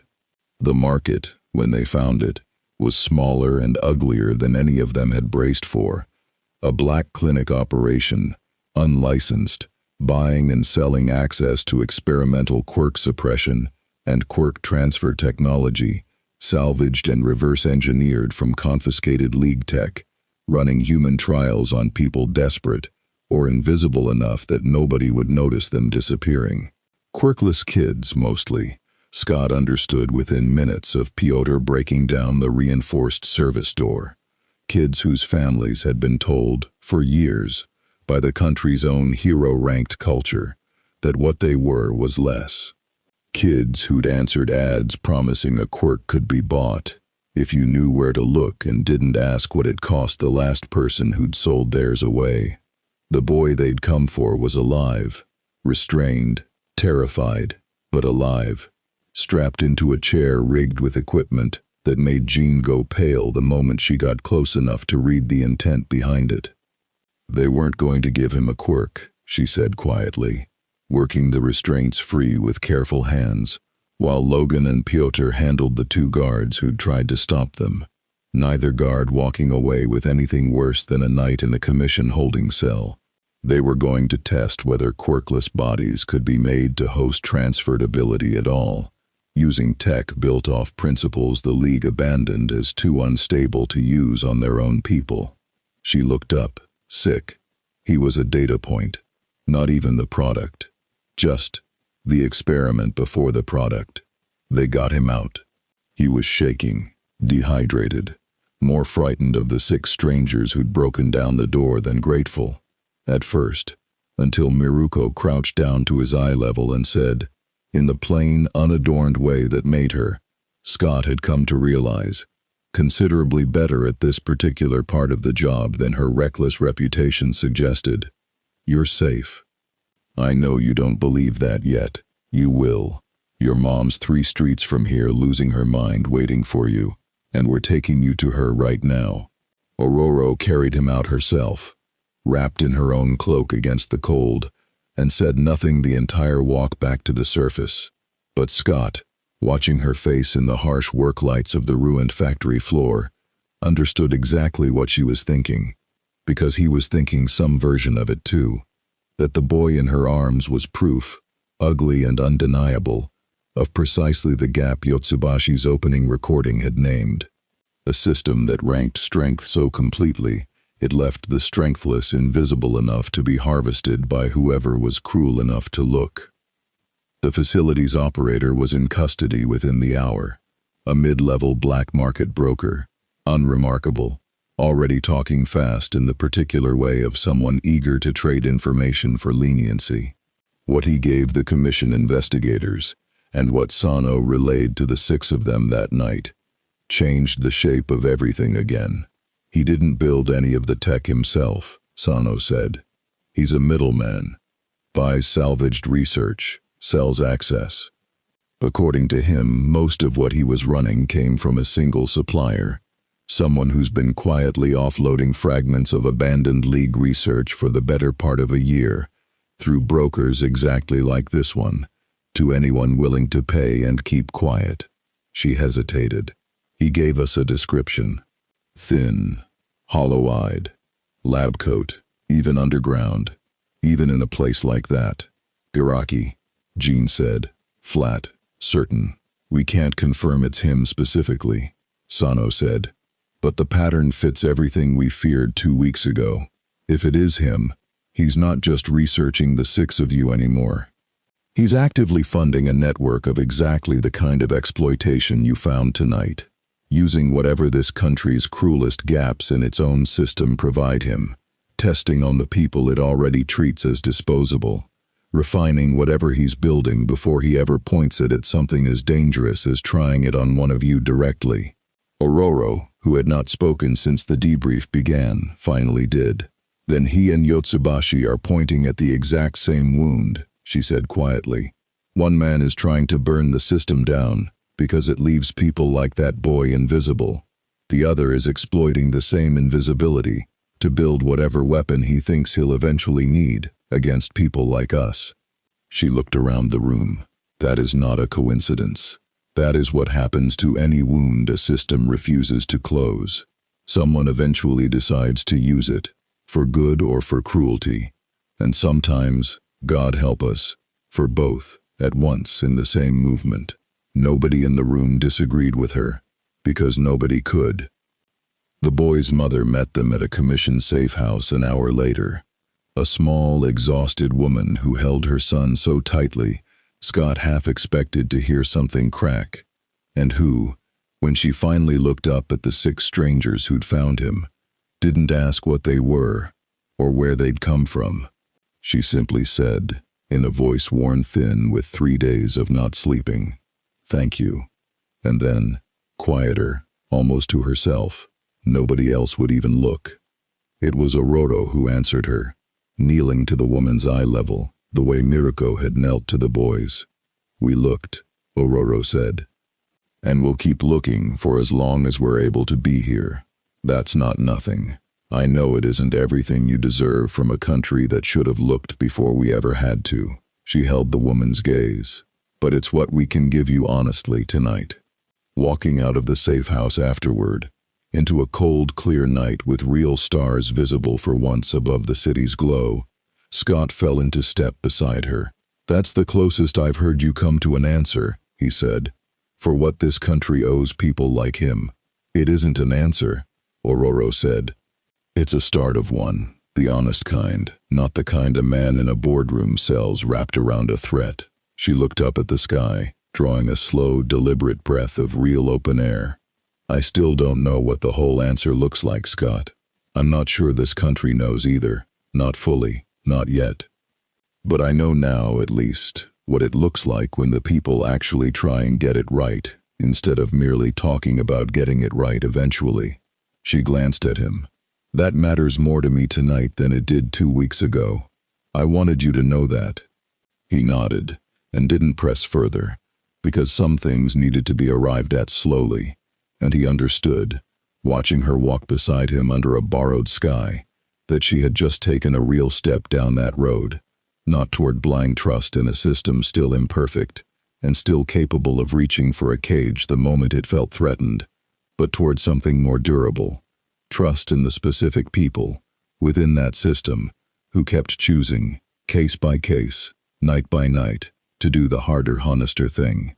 Behind them, unnoticed, a black unmarked vehicle idled 2 blocks down the safe house street for exactly 4 minutes before pulling away, long enough for whoever sat inside it to confirm, with their own eyes, exactly which 6 people had walked out of that building tonight, and exactly how the woman inside had thanked them.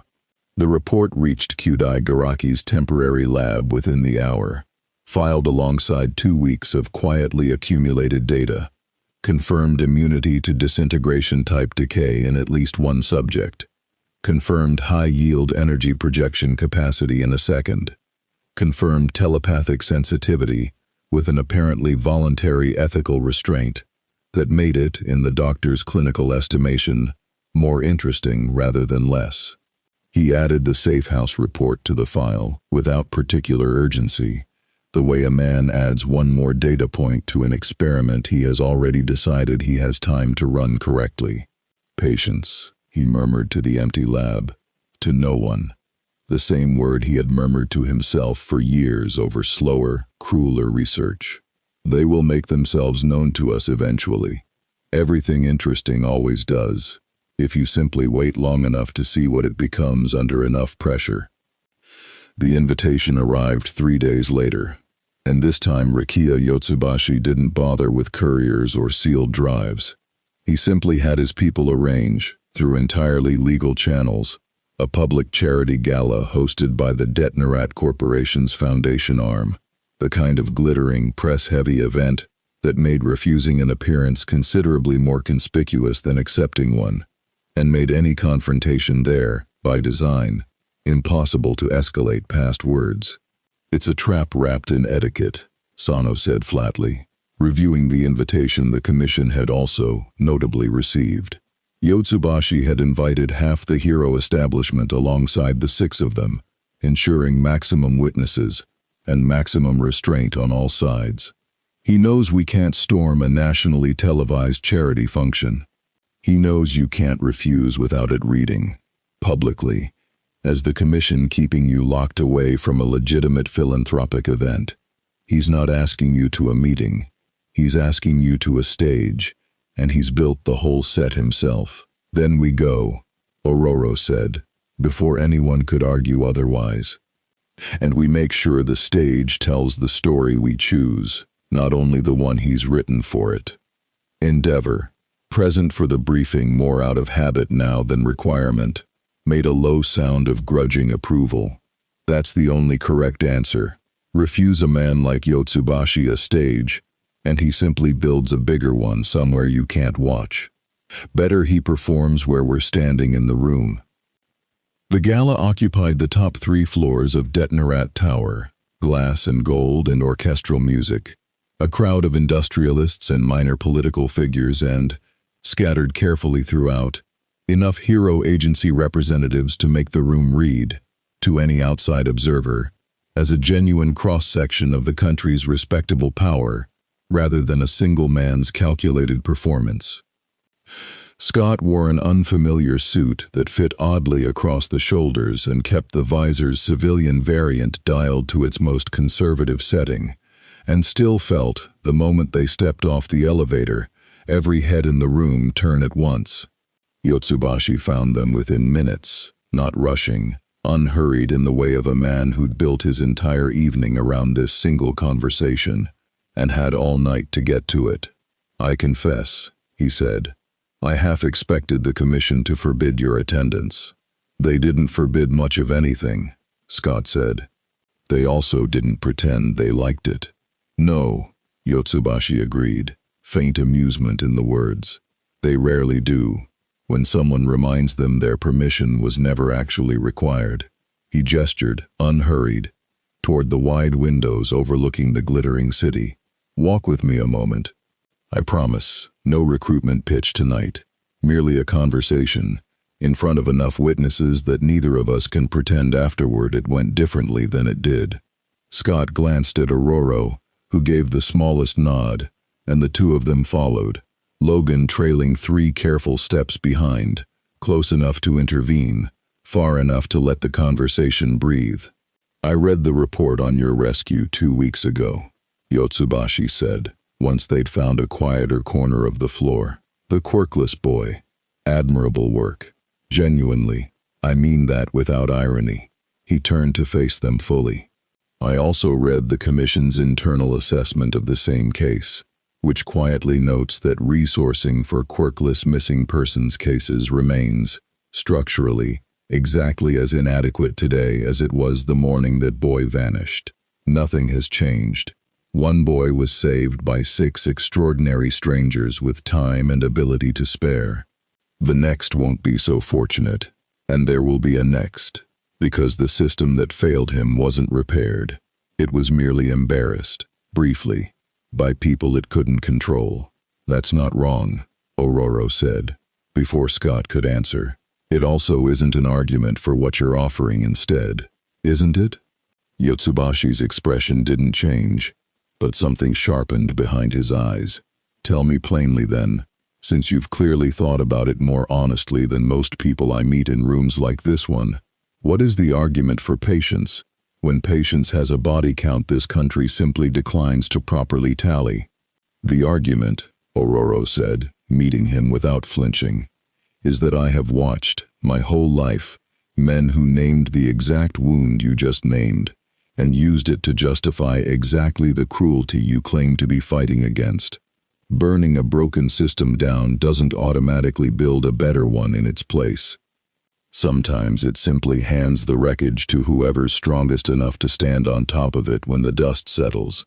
And I notice, strangely, that you never seem short on confidence about exactly who that would be." For the first time since they'd met him, something in Yotsubashi's composure genuinely cracked. Not anger, precisely. Something closer to being seen too accurately for comfort.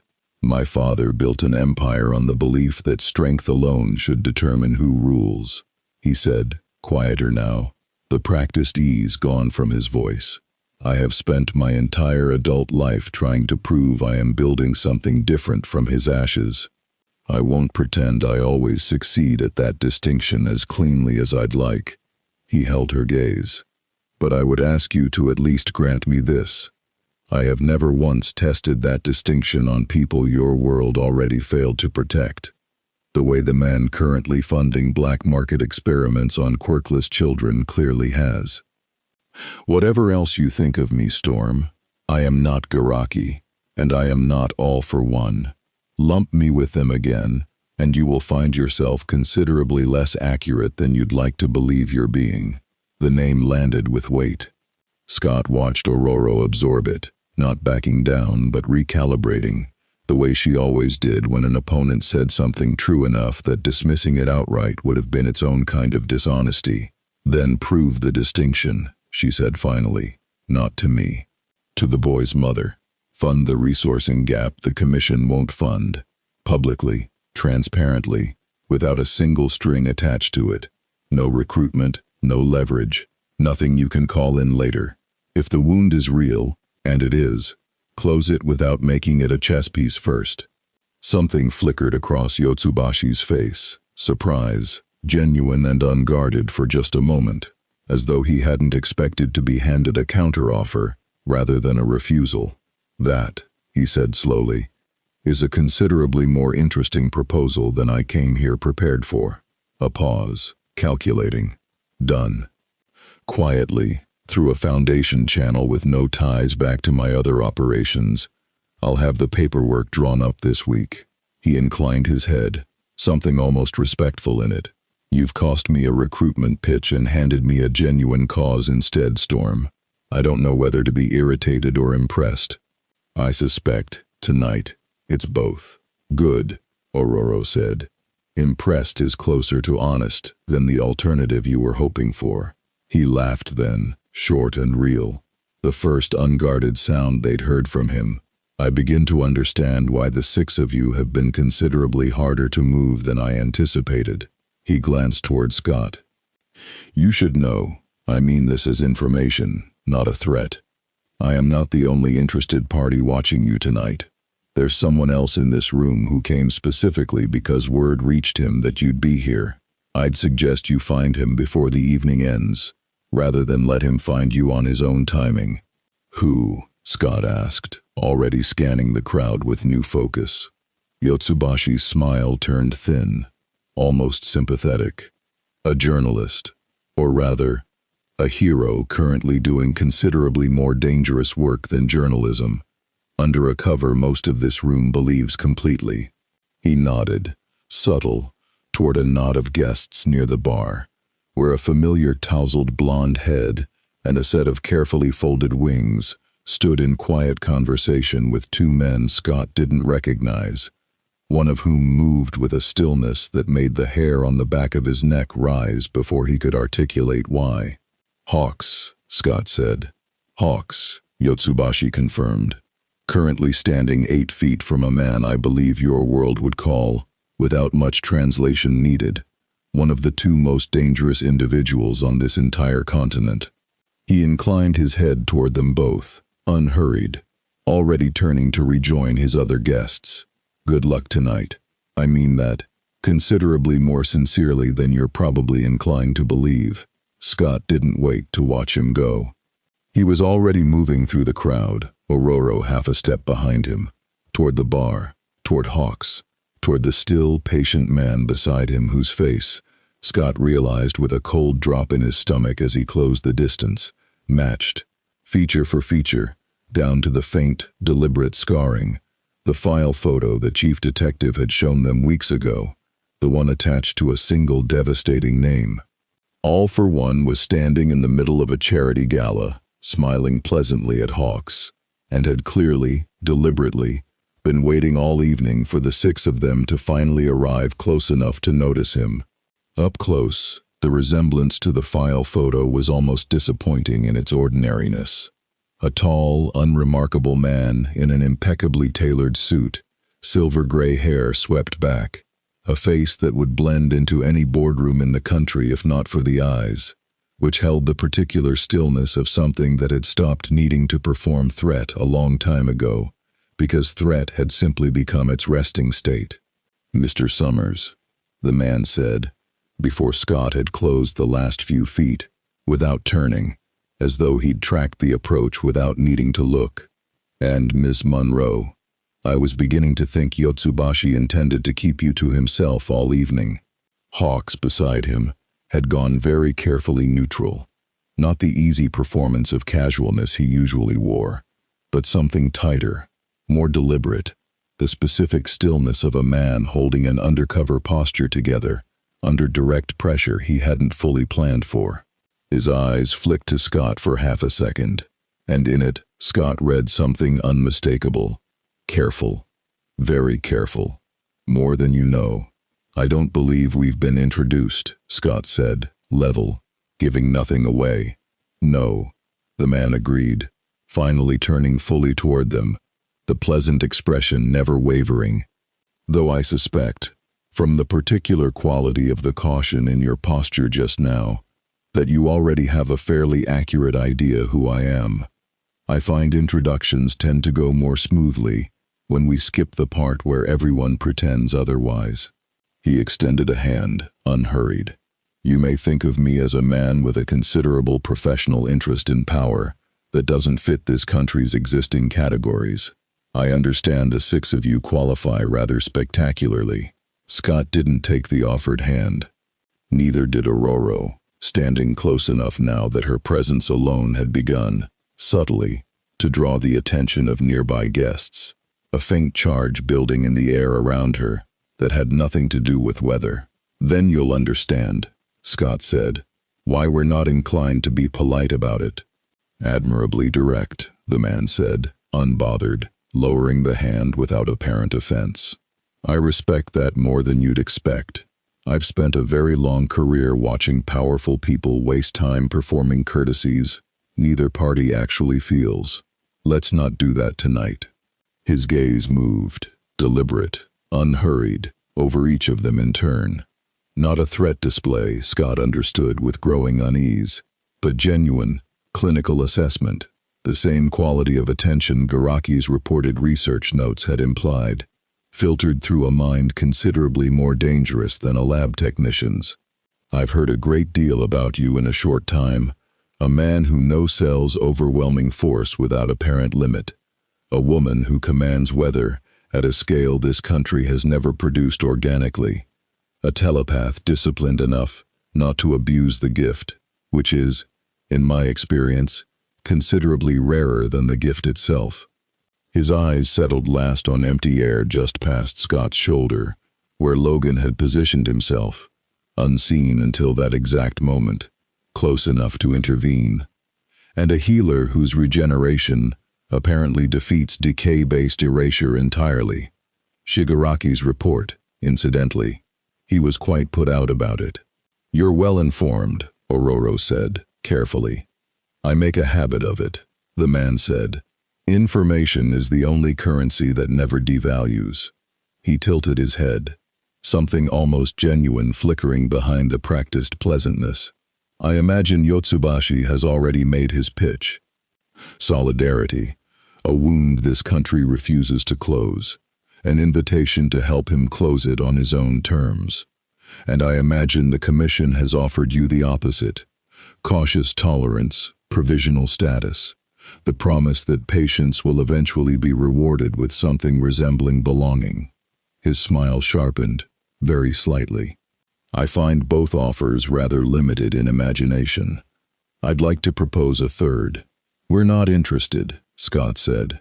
You haven't heard it yet, the man said, mild, unhurried. I don't offer solidarity, Mr. Summers. I don't pretend to share your grievances or your history.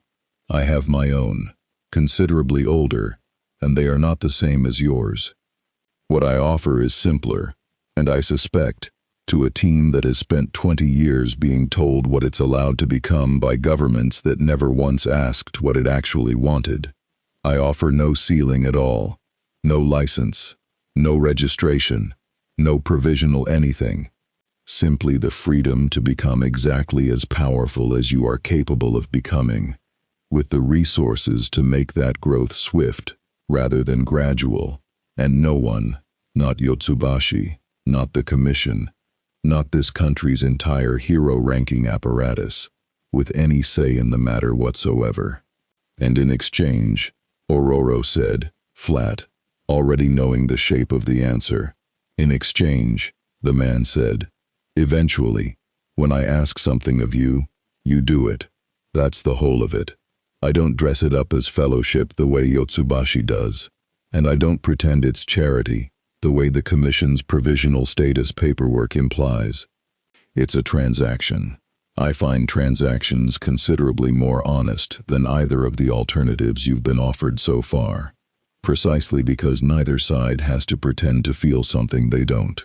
The horrifying part, Scott thought, watching Ororo's jaw tighten beside him, was that the honesty in it landed exactly the way the man intended it to. A blunt, unsentimental offer that didn't ask them to believe in anything, didn't ask for loyalty dressed as belief, simply named the trade for exactly what it was. No, Scott said. No, Ororo echoed. Immediate, unhesitating. The man studied them both for a long moment, entirely unsurprised, entirely unbothered. I expected that answer tonight. I rarely expect it to remain the answer indefinitely. Power like yours tends to find, eventually, that the systems built to hold ordinary people were never actually built with room for you in them. And when that realization finishes settling in, most of the extraordinary people I've made this offer to over the years come looking for me rather than the reverse. He inclined his head, unhurried, already turning to go, the pleasant mask never once slipping. I'm a patient man, Mr. Summers. I've had considerably longer than you'd guess to become one. The offer doesn't expire. He melted back into the crowd with unsettling ease, and Hawks, watching him go, exhaled slowly through his teeth once the distance had grown safe enough to risk it. "Okay," Hawk said, low, dropping every trace of his usual performance now that they were alone. That was considerably more direct than he usually gets on a first approach. He doesn't normally show his hand that fast. He glanced between them. Something genuinely rattled behind his eyes for the first time since they'd met him. "You should know exactly how much danger you're standing in right now. That man has been quietly rebuilding influence inside every major criminal network on this continent for the better part of a decade, using proxies most of my agency still hasn't fully mapped. Whatever the League looks like on the surface, he is the actual architecture underneath most of it. And I have spent 3 years undercover trying to prove that. At considerable personal cost I'd rather not detail at a party." "Why show himself tonight?" Scott asked. "Why not keep working through Shigaraki, through proxies, the way you're describing?" "Because," Hawks said, quiet, grim, "I think he's decided you're worth the exposure, and that terrifies me considerably more than watching him hide." He looked between them both, deadly serious now. "In 3 years, I have never once seen him make a direct offer to anyone in person. He sends emissaries. He tests through intermediaries. He does not walk into a nationally televised gala and shake hands with 6 unregistered anomalies, unless he has already decided the potential gain is worth burning 3 years of careful invisibility." His jaw tightened. "Whatever you two just turned down, understand this. He doesn't ask twice through diplomacy. When patience runs out, he doesn't send another recording. He simply takes what he originally asked for, by whatever means the moment allows." Across the ballroom, oblivious to the conversation that had just occurred in its quiet corner, the gala continued exactly as galas do. Music, laughter, glittering conversation. A country's respectable power performing its ordinary evening, while 6 people who had turned down the single most dangerous offer any of them had ever received understood, in the sudden cold silence between them, that the borrowed peace of the last 3 weeks had just, decisively, ended. "We need to tell the Commission everything," Scott said. "Tonight. All of it." "Yeah," Hawks agreed, already reaching for his earpiece, his careful undercover composure cracking fully now that the performance no longer served a purpose. "And then we need to figure out what it means that he showed himself instead of hiding, because in 3 years, that's never once been good news for anyone standing close enough to hear it." The emergency briefing convened before midnight. The gala abandoned mid-swing.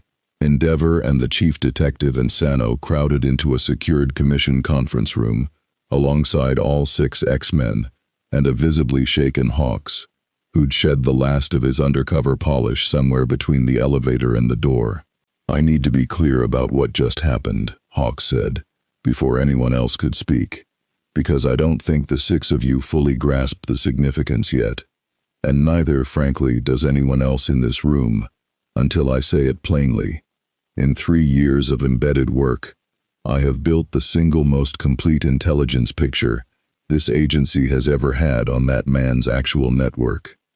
And tonight, without any pressure from me, without any operation compromising my cover, he simply walked up to 6 strangers at a party and offered them a deal in person." He looked around the room, sharp and urgent. "That is not the behavior of a man playing a long defensive game. That's the behavior of a man who thinks the board just changed enough that patience isn't worth what it used to be worth." "Meaning what specifically?" Endeavor said, flame guttering low but present, tension radiating off him. "Meaning I think he's accelerating something," Hawks said. "I don't know what yet. But everything I've built over 3 years says he doesn't spend exposure like that on an opening bid he expects to lose. He spent it because he's testing whether direct force gets him further than proxies do, and if tonight's answer was no, from both of them," he nodded toward Scott and Aurora, "the next move isn't going to be another conversation. The chief detective absorbed that with the particular stillness of someone doing rapid, grim calculation. Then we accelerate as well, she said. Full disclosure across every hero agency currently briefed on the 6 guests. If he's decided the 6 of them are worth this level of exposure, we can no longer afford to treat this as a contained situation. I want Garaki's network, Yotsubashi's movements, and every League cell we have eyes on cross-referenced by morning, and I want it understood, up the entire chain, that whatever comes next is not a League problem, or a Meta-Liberation Army problem. It's a single, converging threat, and we have spent 3 weeks treating its 3 faces as separate. There's something else, Jean said quietly, and the room turned to her. She'd been silent since the gala, pale, holding something back with visible effort. I didn't reach for it. I want that understood. I don't violate that line, even under pressure like tonight. But he was close enough, and shielded as he clearly was, something still slipped through at the very edge of contact. Not thought, just impression. Old, vast, patient, in a way that isn't natural. The way stone is patient, not the way people are. She met Scott's eyes. Whatever that man actually is, however old the file the chief detective showed us claims he is, I don't think the number in that file is the whole truth. I think he's been doing this, collecting, testing, waiting, for considerably longer than any of us have been prepared to imagine. Nobody in the room disputed her. Scott watched Endeavor's jaw tighten in a way that told him the file's actual number, whatever it was, already sat uncomfortably close to the edge of what this country's oldest heroes, quietly, privately feared, might be true. Then here's what we do, Scott said, into the heavy silence. We stop treating tonight as 3 separate problems that happen to be circling the same 6 people. Yotsubashi wants the system dismantled and rebuilt around people the Commission failed. Garaki wants us studied and exploited. All for One wants us collected, eventually, one way or another, and just showed us he's willing to spend real capital, finding out how soon that eventually arrives. He looked around the table. We can't fight all 3 fronts by reacting to whichever one moves first. We need to know which of them actually intersects with the others, because Jean's right that all 3 of them are circling the exact same wound this country's system has never closed. I don't think that's coincidence. I think it means there's a version of this where 2 of them end up on the same side before this is finished, and we need to know which 2 before it happens, not after. The chief detective studied him for a long moment, then nodded, slow and deliberate. That, she said, is the most useful piece of strategic thinking anyone in this room has offered tonight. I'll have my analysts start there. It was 2 days later, in the quiet aftermath of that briefing, that the shape of Scott's fear began, methodically, to prove itself correct. The first sign came from Sano, arriving at the secured floor with a tablet and an expression Scott had learned, in 3 weeks, to read as genuinely alarmed rather than merely professionally cautious. 2 Meta-Liberation Army logistics convoys, she said, without preamble, hit within 6 hours of each other last night, in different districts, by attackers matching League tactical signatures. Yotsubashi's people didn't retaliate, which is, itself, unusual for him. Instead, this morning, his foundation quietly reached out through back channels requesting what our translators are calling, loosely, a conversation regarding mutual threat assessment. He thinks Garaki's behind the raids, Ororo said, understanding arriving fast. He does, Sano confirmed. And given everything Hawks reported 2 nights ago about accelerated League movement, I'm inclined to agree with him, which puts us, as of this morning, in the deeply uncomfortable position of potentially needing information-sharing cooperation with a man the Commission has spent years trying to arrest. You said it yourself, weeks ago, Ororo said. Ideology doesn't erase body count, but sometimes it also doesn't erase common enemies. She glanced at Scott. This is what you meant. Two of the three fronts finding reason to align. Maybe, Scott said. Or maybe it's exactly what someone wants us to believe is happening, while the real move happens somewhere we're not looking. He turned to Sano. What do we actually know about who benefits if the commission ends up quietly cooperating with Yotsubashi against Garaki?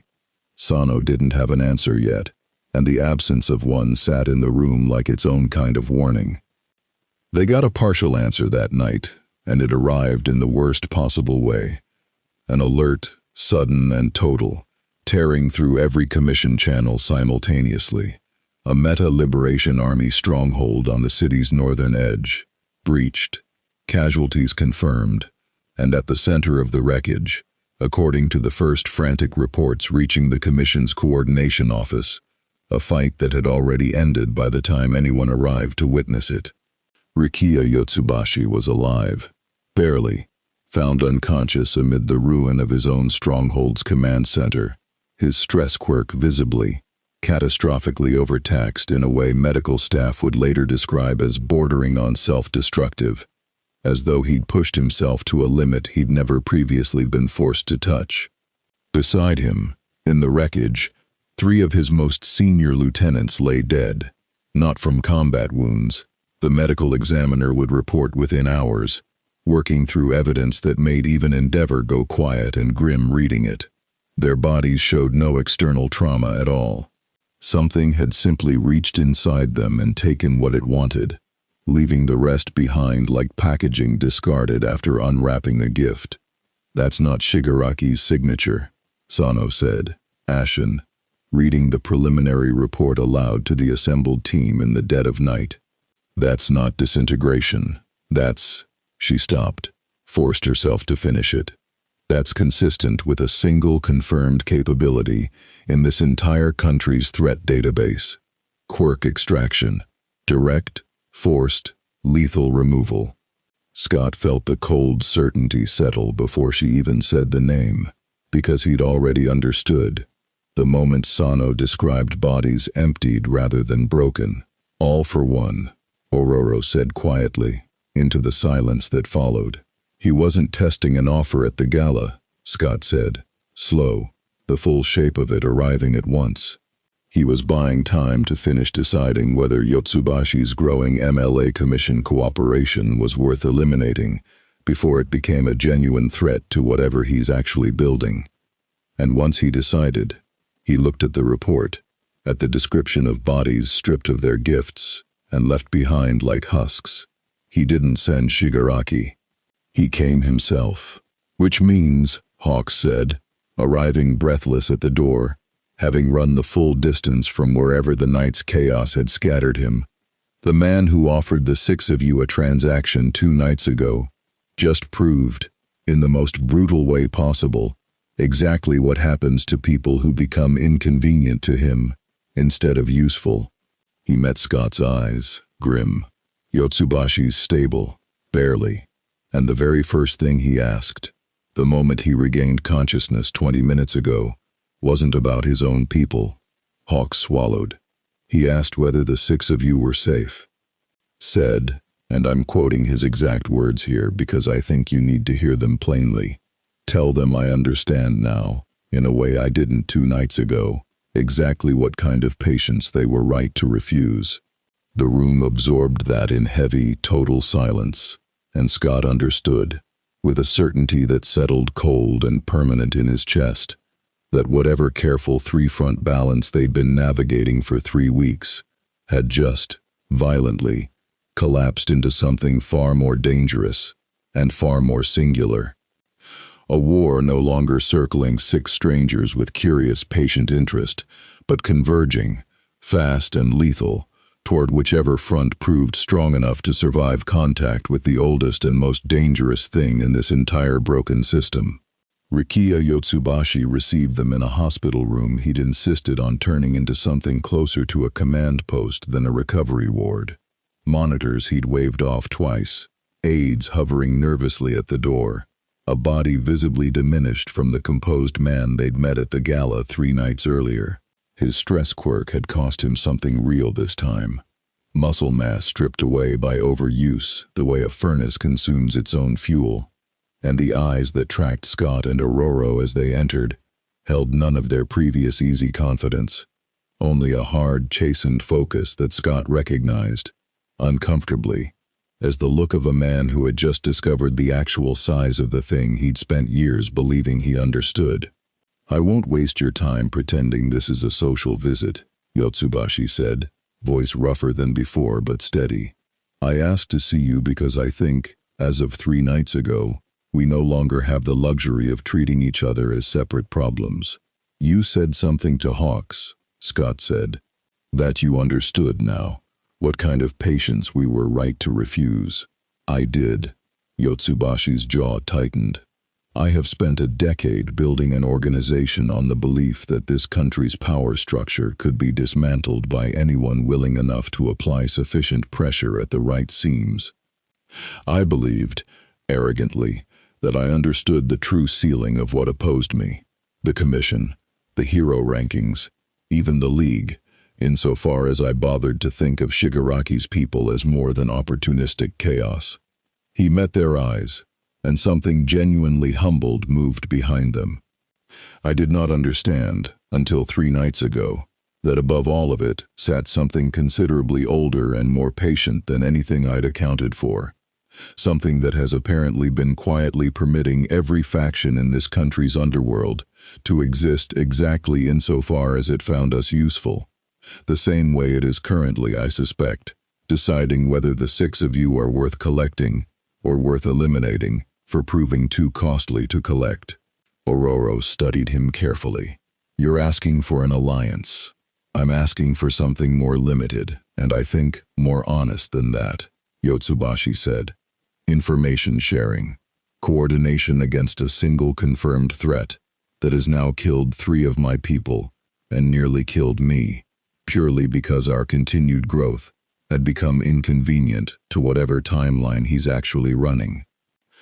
I am not asking you to trust my cause. I am asking you to recognize that the thing which just tried to kill me is the same thing that offered you a transaction 2 nights before it happened, and that its patience, however real, apparently has a considerably shorter fuse than any of us assumed." Scott glanced at Ororo and read in her expression the same uneasy calculation running through his own mind, that everything Yotsubashi said tracked with what they already knew, and that agreeing to it still meant standing, even briefly, on the same side as a man who led an organization with genuine civilian blood on its hands. "We'll share information," Scott said finally, "through the Commission, not around it. If you want genuine cooperation, it happens in a room where Sano and the chief detective are also sitting, not in back channels neither of us can be held accountable for later." Something that might have been respect flickered across Yotsubashi's exhausted face. "That's a harder condition than I expected. I'll accept it." He paused, then added quieter, "For what it's worth. And I understand you have no particular reason to weigh my gratitude heavily. The Foundation transfer for the quirkless resourcing gap processed yesterday, before any of this happened. I want that on record as something I did before I had any reason to curry favor with you. I'd rather you know the offer wasn't contingent on tonight." Ororo held his gaze a long moment. "I'll remember that," she said. "It doesn't make you an ally. It makes you a man capable, at least sometimes, of doing something honest without being cornered into it first.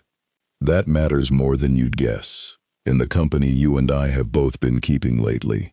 The joint briefing convened the next morning in a commission facility neither Yotsubashi's people nor the 6 X-Men had ever occupied together. A strange, tense room, Sano and the chief detective at the head of the table, Yotsubashi's chief aide standing in for her still-recovering employer, Hawks present in his official capacity now, cover finally, fully blown by necessity, and all 6 of the team arranged along one side, watching a room slowly, uneasily assemble itself around a single shared enemy. None of them fully trusted the others to fight honestly. "Here is what we know," the chief detective said, laying it out with the flat clarity of someone who'd spent a sleepless night compiling it. all for one's activity over the last 3 weeks, tracks a clear pattern once you stop viewing the League, the Meta-Liberation Army, and Garaki's independent research as 3 separate threats. He has been quietly testing, through proxies, exactly how much pressure each front could withstand, and simultaneously, we now believe, using every single one of those tests to gather data specifically on the 6 of you, using Garaki as his primary analyst. She looked at Scott. We believe the attack on the MLA stronghold wasn't only punitive. We believe it was also, at least in part, a final live-fire test, pushing Yotsubashi's organization hard enough to observe, in real time, whether the 6 of you would intervene, and how. We didn't, Ororo said, quiet. We weren't there. No, the chief detective agreed, which may be exactly the data point he wanted. Confirmation that your loyalty to Yotsubashi's cause, whatever it currently is, has limits. Confirmation, perhaps, of exactly how far he can push before the 6 of you commit fully to one side or another. Jean, who had been quiet through most of the briefing, spoke now, careful and precise. There's something else. I've been turning over the fragment I caught at the gala. Old, vast, patient like stone. I don't think that's a metaphor. I think it's information, if we're willing to actually sit with what it implies. She met the room's eyes. What if his patience isn't strategic restraint at all? What if it's simply what an inhumanly long life looks like, applied to a goal he's been quietly building toward for longer than this country's entire hero system has existed? A goal that doesn't require the League, or the Meta-Liberation Army, or even Garaki's research to succeed quickly, because he has never, in his own accounting, been in any hurry at all. The room absorbed that in heavy silence. If that's true, Endeavor said slowly, then the acceleration Hawks flagged 3 nights ago isn't him running out of patience. It's him recognizing a genuine variable he didn't previously account for. 6 people whose power doesn't fit any existing model he's spent decades calibrating around. The first new variable, perhaps, in longer than any of us can guess. Which means, Scott said, following the logic to its uncomfortable end, we're not actually the target he's been patiently building toward all along. We're the thing that just forced him to move faster than he wanted to, because we're the one piece of this entire board he genuinely can't predict. Nobody in the room disputed it, because the alternative, that 6 strangers who'd fallen through a random dimensional tear had, by sheer unplanned coincidence, become the single most destabilizing variable in the oldest, most patient scheme this country had ever quietly harbored, was somehow both the more frightening explanation and, Scott understood grimly, the one that fit every piece of evidence they'd gathered so far. Then here's the question that actually matters, the chief detective said, into the silence. If he's accelerating specifically because of U6, what does he need to do next in order to either neutralize that variable or successfully fold it into whatever he's building? Because whichever answer is true, I promise you, he is not going to wait for us to finish this briefing to start finding out. The answer arrived faster than any of them wanted, and it arrived, cruelly, in a form none of them had braced for. Not an attack on the 6 of them directly, not another convoy raid, not another quiet approach through an emissary. It arrived as a message, delivered through a commission channel that should have been unbreachable, addressed not to Scott, not to the team collectively, but to Ororo alone, and it contained a single image, a grainy but unmistakable photograph of a small West African village at dusk, a familiar dusty street Ororo hadn't laid eyes on in over a decade, and beneath it, a short line of text that made her go utterly, completely still, in a way Scott had never once seen her go still before. I have had considerably longer than 3 weeks to learn everything worth learning about the 6 of you, Miss Monroe, including, I confess, more about your origins than even your own teammates likely know. I do not make this offer as a threat, I make it as a demonstration that patience, applied properly, finds everything eventually, and that I would very much prefer to finish this conversation with you as an ally, rather than as an inconvenience I am forced to account for. Ororo set the tablet down with hands that were, for the first time since they'd fallen out of the sky 3 weeks ago, visibly unsteady, and the sky outside the briefing room's reinforced windows, unbidden, unwilled, began, faintly, dangerously, to darken. The room held its breath as the temperature dropped, degree by degree, faint frost beginning to crystallize along the reinforced window glass, and Scott understood, watching Ororo's hands tremble on the table's edge, that whatever composure had carried her through 3 weeks of impossible choices had just met something it hadn't been built to withstand. "Ororo," he said, quiet, careful, the way he'd learned to speak to her only twice before in 20 years of friendship. Both times, he now realized, connected to exactly this, the specific, singular vulnerability of a home she'd fought her entire life to keep separate from the wars she chose to fight. She didn't answer immediately. The frost crept another inch up the glass before she closed her eyes, and Scott watched her do the thing he'd watched her do 100 times in the field under fire, take the storm building inside her, and, through sheer discipline, fold it back down into something contained, rather than let it break loose. The temperature steadied. The frost stopped spreading. "He knows where I was born," she said finally, voice tight but level.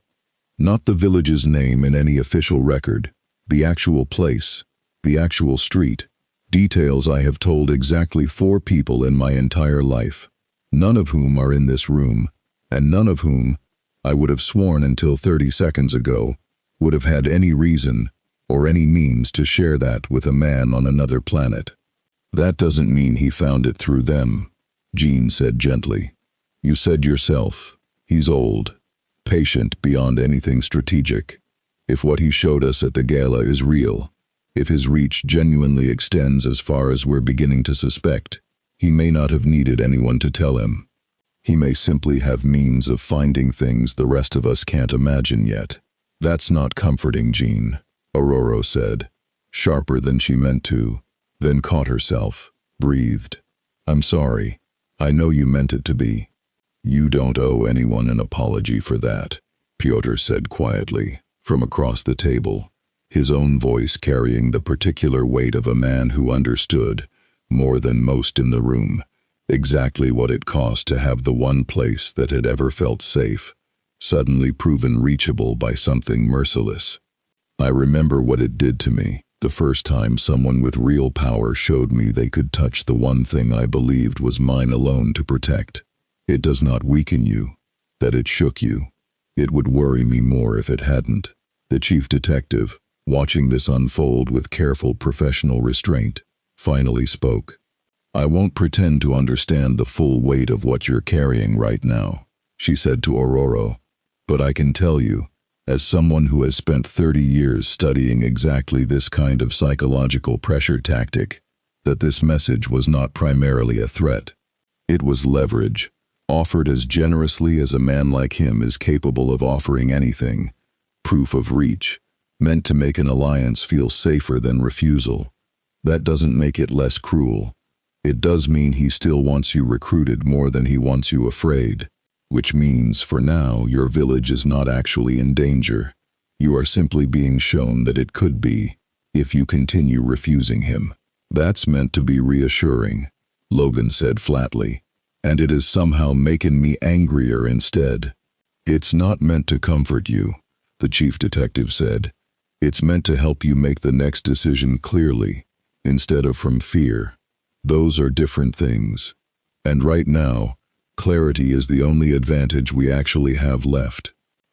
They convened again that night, just the 6 of them, in the quiet of the secured floor. No commission officials present, no Yotsubashi liaison, nobody but the people who'd fallen through the sky together 3 weeks ago and had to decide, now, what the message meant for all of them. "I want to be honest with all of you," Aurora said, standing at the window, watching the city's ordinary lights burn on below, indifferent to the war closing in around it. For one moment today, when I saw that photograph, some small, exhausted part of me considered what it would mean to simply give him what he wants. Not because I believe a single word of his offer, because I am so tired, after 20 years, of every world I have ever stood in finding some new way to remind me that the people and places I love are only ever as safe as my usefulness allows them to be. She turned to face them. I want you to know I considered it, honestly, rather than pretend I am somehow immune to exactly the pressure he intended. And I want you to know that considering it, and choosing against it anyway, is not the same as never having felt the pull at all. Nobody in this room thinks less of you for that, Scott said. If anything, he looked around at the others, at the tired, resolute faces that had followed him through worse than this. I think all 6 of us have felt some version of that exact pull, at some point in 20 years.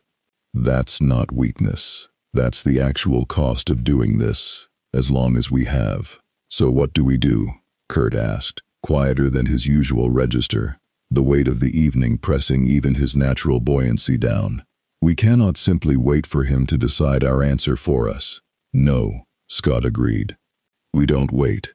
He looked around the room and felt the old, familiar shape of a plan beginning to assemble itself, born less from certainty than from 20 years of understanding exactly what happened to teams that let fear dictate their timeline instead of their judgment. He wants 2 things from us, as far as we can tell, either recruitment or elimination if recruitment fails. He's shown us he's patient, but Jean's right that something about the 6 of us specifically has forced his hand faster than his own comfort level. That means, whatever else is true, he's not fully in control of this timeline anymore either. Which means there's a window, right now, where he's still deciding, and decisions made under pressure are decisions that can be influenced. Influenced how? Logan said. By making the cost of moving against us, directly, considerably higher than the cost of leaving us alone, Scott said. Not through threats. Through alliance. Real alliance. Not Yotsubashi's careful information-sharing arrangement, but something with teeth. The Commission, Yotsubashi's organization, Hawks's agency, and us, openly, together, in a configuration he has to actually recalculate his entire plan around. He looked at Aurora. It means accepting that for however long this takes, we're not choosing a side because we trust any one of them completely. We're choosing to stand where we can do the most good and take the most weight off the people this system has already failed, while making ourselves too costly a target for one very old, very patient man to keep testing. Aurora held his gaze for a long moment, and something in her posture, gradually, eased, not into ease exactly, but into the particular resolve Scott had seen carry her through worse nights than this one, over 2 decades of fighting for a place in a world that kept asking her to prove she deserved to exist in it.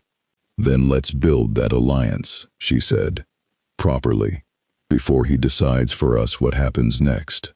Outside, unnoticed by any of them, the frost that had crept briefly along the briefing room's windows hours earlier had long since melted, but 3 kilometers away, in a location no commission sensor had yet managed to trace, a tall, unremarkable man in an impeccable suit set down a tablet displaying 6 familiar faces and allowed himself, for the first time in longer than he cared to measure, the small, genuine satisfaction of watching a variable he could not fully predict begin, exactly as he'd hoped, to move.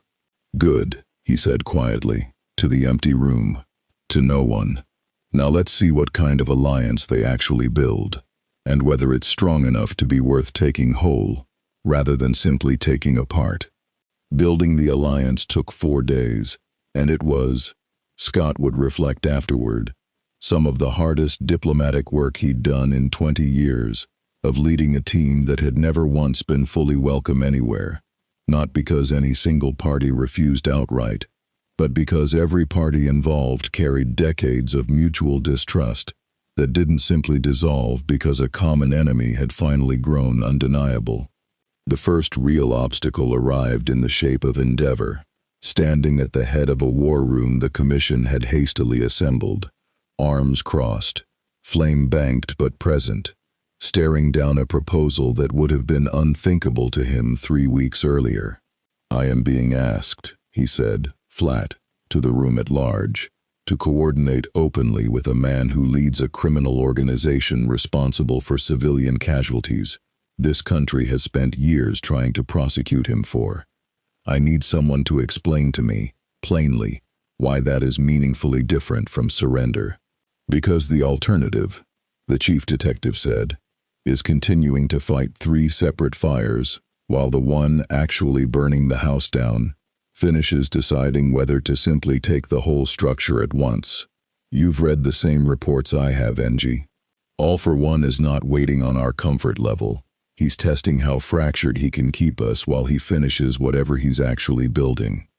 Every week we spend refusing to coordinate with anyone we find distasteful is a week he spends using that fracture against us. I'm not asking you to trust him," Ororo added, quiet but firm, standing at the table's edge in a way that had become, over these past weeks, increasingly natural to her. No longer a guest in this room, but a voice that had earned its place in it.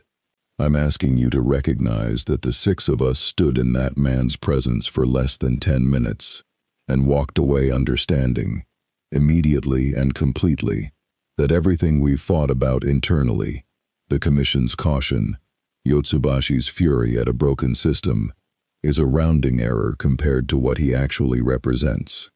You built an entire hero-ranking hierarchy around surviving one confrontation with him 8 years ago. I am asking you to help us build something strong enough to survive the next one on better terms than desperation." Endeavor studied her for a long moment, flame guttering low, something working behind his scarred, severe features that Scott recognized as a man doing genuine, difficult math rather than simply performing resistance. "Fine," he said finally, gravel in the word. "Coordination, not trust. I want that distinction on record, and I want Yotsubashi's people to understand it applies both directions." He looked around the room. "But I won't be the one who let pride cost this country a second catastrophe it might have prevented. Not after the first one. It wasn't warmth. It was," Scott understood, "something more durable. The specific, hard-won cooperation of people who'd stopped needing to like each other in order to recognize what needed doing." The second obstacle was smaller, quieter, and in some ways harder. Miruko, cornering Ororo in a stairwell between sessions, arms crossed, uncharacteristically serious. "I need you to level with me," Miruko said, "because I've watched you 3 weeks now, and I like you, genuinely, more than I expected to like anybody who fell out of a hole in the sky. But I need to know, when this alliance actually gets tested, when it's not a war room full of careful language anymore but an actual fight, are you going to be standing next to me, or are you going to be standing wherever your own instincts tell you the wound needs closing most? Commission agenda be damned." Ororo considered the question with the seriousness it deserved, rather than offering the easy reassurance Miruko hadn't actually asked for. "I'll be standing where the people who can't protect themselves need someone standing," she said finally. "That's the only side I've ever fully trusted, in 20 years of governments and movements all promising they were the righteous one. Most days, in this fight, that's going to be the same side as you. I won't pretend it will always be identical to whatever the Commission decides that day is strategically convenient." Miruko studied her, then, slowly, grinned. Not her usual reckless grin, but something quieter, more genuine. "Yeah," she said. "That's the answer I was hoping you'd give. Anybody who told me something cleaner than that, I wouldn't have believed him anyway." She clapped Ororo once on the shoulder. Welcome to the actual team, Monroe. Not the provisional status paperwork one, the real one. The alliance, when it finally took formal shape 4 days later, was neither clean nor complete. Yotsubashi's organization retained its own command structure and its own agenda. The commission retained its own hierarchy and its own institutional caution, and the 6 X-Men occupied a role that satisfied no existing category the assembled parties had a name for, which Scott privately thought was, in its own strange way, exactly fitting. What it produced, practically, was an intelligence-sharing framework robust enough to finally map, in real detail, the shape of what they were actually facing, and what emerged from 4 days of combined analysis.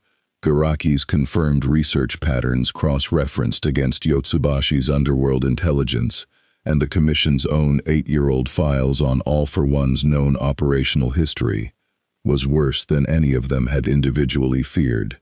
"He's not building an army," Sano said, presenting the combined findings to the full assembled coalition on the 5th day, voice tight with the specific dread of someone delivering news she'd hoped, until the final analysis confirmed it, might still turn out wrong. "Armies are slow, visible, contestable. What Garaki's research pattern actually resembles, once you strip away every misdirection, is something considerably more singular. A vessel, a body being engineered, patiently, over years, to eventually receive and stabilize a transfer of power greater than anything currently housed in a single form. We believe, based on the resource allocation patterns, that the project is nearing completion." "A vessel for what?" Endeavor asked, though something in his posture said he already suspected the answer and dreaded confirming it. "For him," the chief detective said quietly, "we believe All for One's own body, after decades and multiple confrontations, including the one 8 years ago, is failing, has perhaps been failing for years, hidden behind exactly the kind of patient, unhurried composure Jean described sensing at the gala. We believe Garaki's research isn't a weapon aimed at the 6 of you at all, fundamentally. We believe it's a survival project, and we believe the reason his interest in your abilities accelerated so sharply 3 weeks ago is that at least one of you, possibly more, represents biological or energetic properties his current vessel candidate lacks. Immunity to disintegration, regenerative capacity beyond anything in this country's registry, energy output that broke a sensor rig built to measure this country's strongest hero." The room went very quiet, the full shape of the danger finally, fully visible. "He doesn't want to recruit us as soldiers," Scott said slowly, understanding arriving with cold, total clarity. "He wants to harvest what makes us what we are, and graft it onto whatever he's building to keep himself alive. That is our current working theory, yes," the chief detective confirmed, "which means the timeline we've been treating as merely urgent may, in fact, be considerably more compressed than any of us have allowed ourselves to fear. If the vessel is nearing completion, and if he genuinely believes at least one of you holds a property he cannot obtain any other way, then he's not going to keep offering deals." Yotsubashi's aide finished grimly, speaking for the first time in the session, standing in for a still-recovering employer who'd insisted on being briefed the moment the analysis concluded. "He's going to come and simply take what he needs, the moment he judges the vessel ready to receive it." Ororo, standing at the window as she so often did during the heaviest moments of these last 3 weeks, watched the ordinary city continue its ordinary evening below.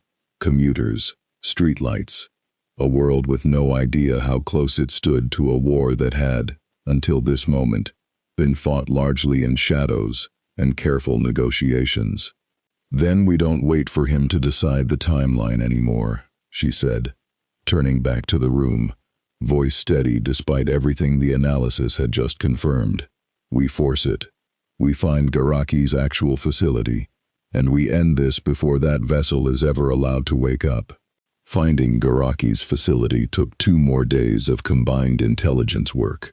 Hawk's 3 years of embedded knowledge finally paying its full dividend, cross-referenced against Yotsubashi's underworld contacts, and a careful, patient telepathic sweep Jean conducted with explicit, negotiated permission from every party involved, searching not for secrets, but for the specific ambient dread that surrounded a facility everyone who'd ever passed near it instinctively avoided discussing.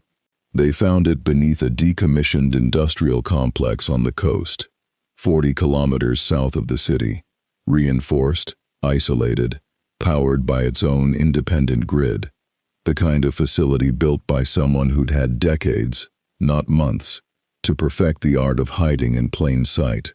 "I want to be clear about what we're walking into," the chief detective said, in the final briefing before the operation. The war room now crowded with representatives from every faction that had, improbably, agreed to stand together for this single, decisive strike. Commissioned tactical teams, Yotsubashi's most trusted lieutenants, Endeavor, and a hand-picked cadre of the country's strongest available heroes, Hawks coordinating aerial reconnaissance, and the 6 of them at the center of it all. If our analysis is correct, we are not simply raiding a research lab. We are potentially confronting the single most dangerous individual this country has ever produced, at the exact moment he has the most to lose, and the least reason left for patience. I will not pretend this operation carries anything but serious risk of catastrophic casualties. Then we make sure it doesn't come to that by moving fast and moving smart, Scott said. Full coordination. Piotr and Logan on breach. If there's a physical vanguard defending that facility, they take the first contact and buy the rest of us room to work. Kurt scouts ahead, silent, no engagement unless spotted. Jean stays central, coordinating, reading for ambush before it happens, rather than reacting after. Ororo takes overwatch.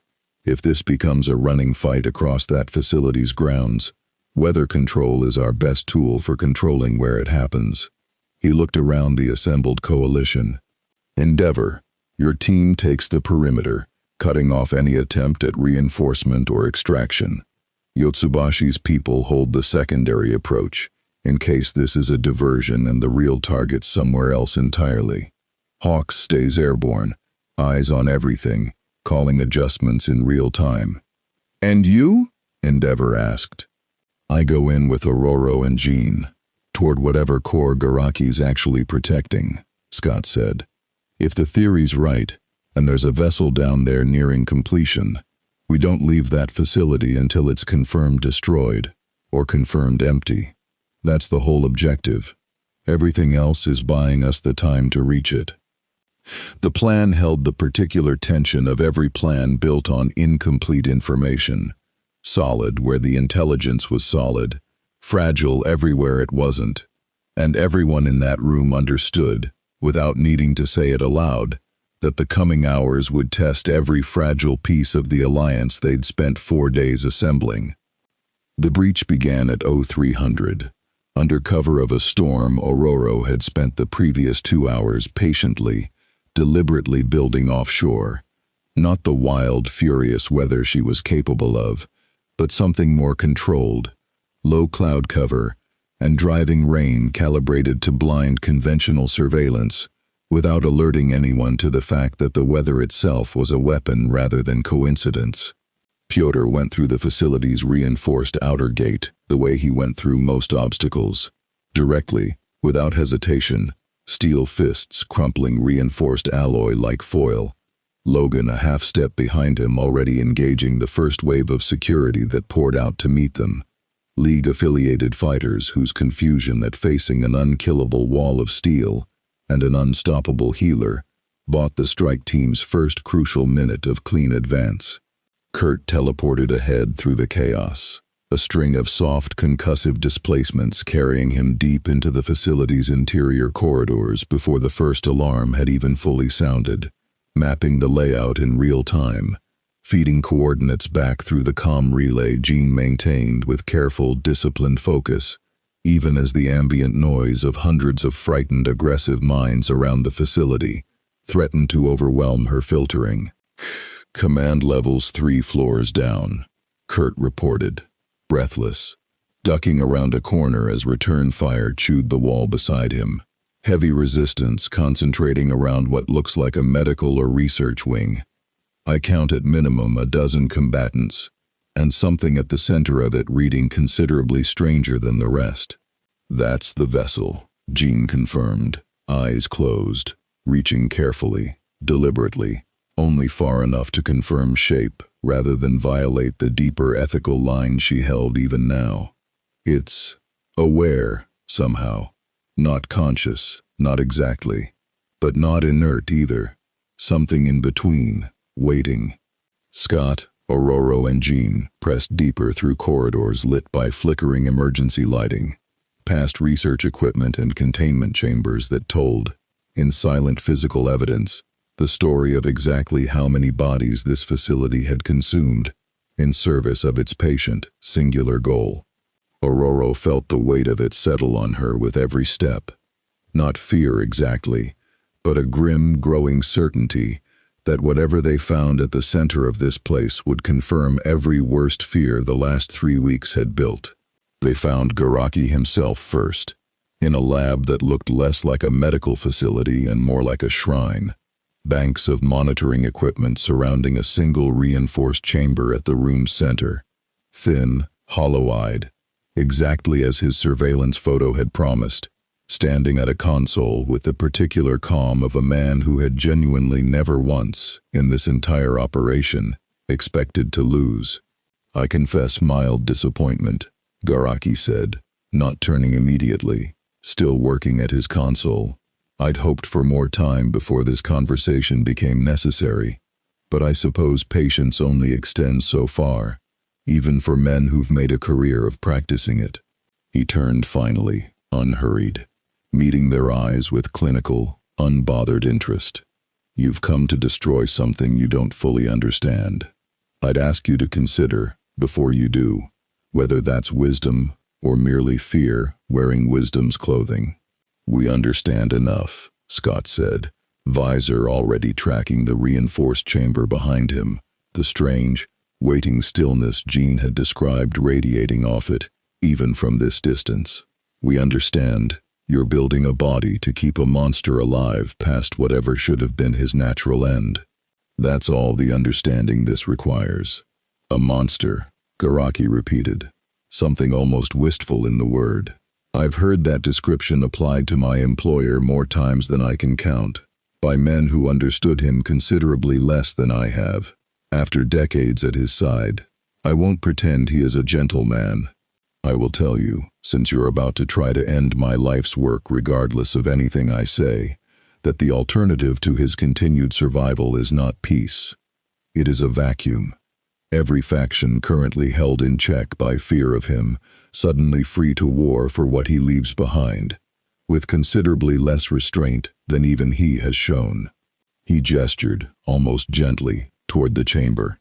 I built this not from love, Mr. Summers. I built it because I have spent 30 years studying exactly what happens to a country when its most dangerous variable is removed, without a plan for what replaces it. That's not our problem to solve on your terms, Aurora said, sky visible through a shattered skylight above beginning to churn, responding to her building resolve even here, deep inside the facility's reinforced walls. You don't get to justify a body built from stolen power by claiming the alternative would be worse. That is precisely the logic every cruelty in every world I've ever stood in has used to excuse itself. Garaki studied her for a long moment, and something in his clinical composure finally, genuinely cracked. Not fear, but something closer to weary resignation. Perhaps, he said quietly. I've had considerably longer than you to decide whether that logic still holds. And I confess, I no longer find the answer as comfortable as I once did. He straightened, stepping back from the console, hands raised. Not surrender, Scott understood immediately, but the deliberate posture of a man choosing, in his final moment of control over this room, exactly how the ending would unfold. I won't fight you for it. I've done my part. What happens to the vessel now is between the three of you and whatever's waiting behind that door, which I suspect, given the reinforcements currently converging on this facility, is going to arrive to defend its own investment considerably sooner than any of us would prefer. He was right. The facility's alarms, already blaring, shifted pitch. A new frequency, urgent, and through the comm relay, Endeavor's voice cut in, tight with barely controlled alarm. "Perimeter teams report a new arrival," he said. "Just now. Alone, on foot, moving through my position like we're not even here."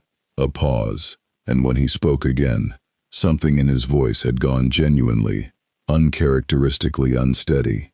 "It's him. He's here, and he is not slowing down." The corridor leading to the vessel chamber ended in a wide, reinforced junction, and it was there, in the flickering emergency light and the storm-driven rain now sheeting through the shattered skylight above, that All for One finally arrived, unhurried even now, coat settling around him like something that had never once needed to move faster than it chose to, eyes finding Scott, Aurora, and Jean with the same clinical, patient interest he'd shown them at the gala, though something underneath it now had sharpened into genuine, focused intent. "I'd hoped," he said, "that our next conversation would happen on friendlier terms. I confess I'm disappointed to find myself proven wrong about the timeline, though not, I admit, entirely surprised. Patience has a way of finding its limits precisely when you least want it to." "Your vessel isn't leaving this facility," Scott said, visor already opening past its usual conservative ceiling, energy building visible, even through the aperture's narrow seam. "Neither, I think, are you." "Bold," All for One said, almost fond, for a man who still doesn't fully understand what he's threatening.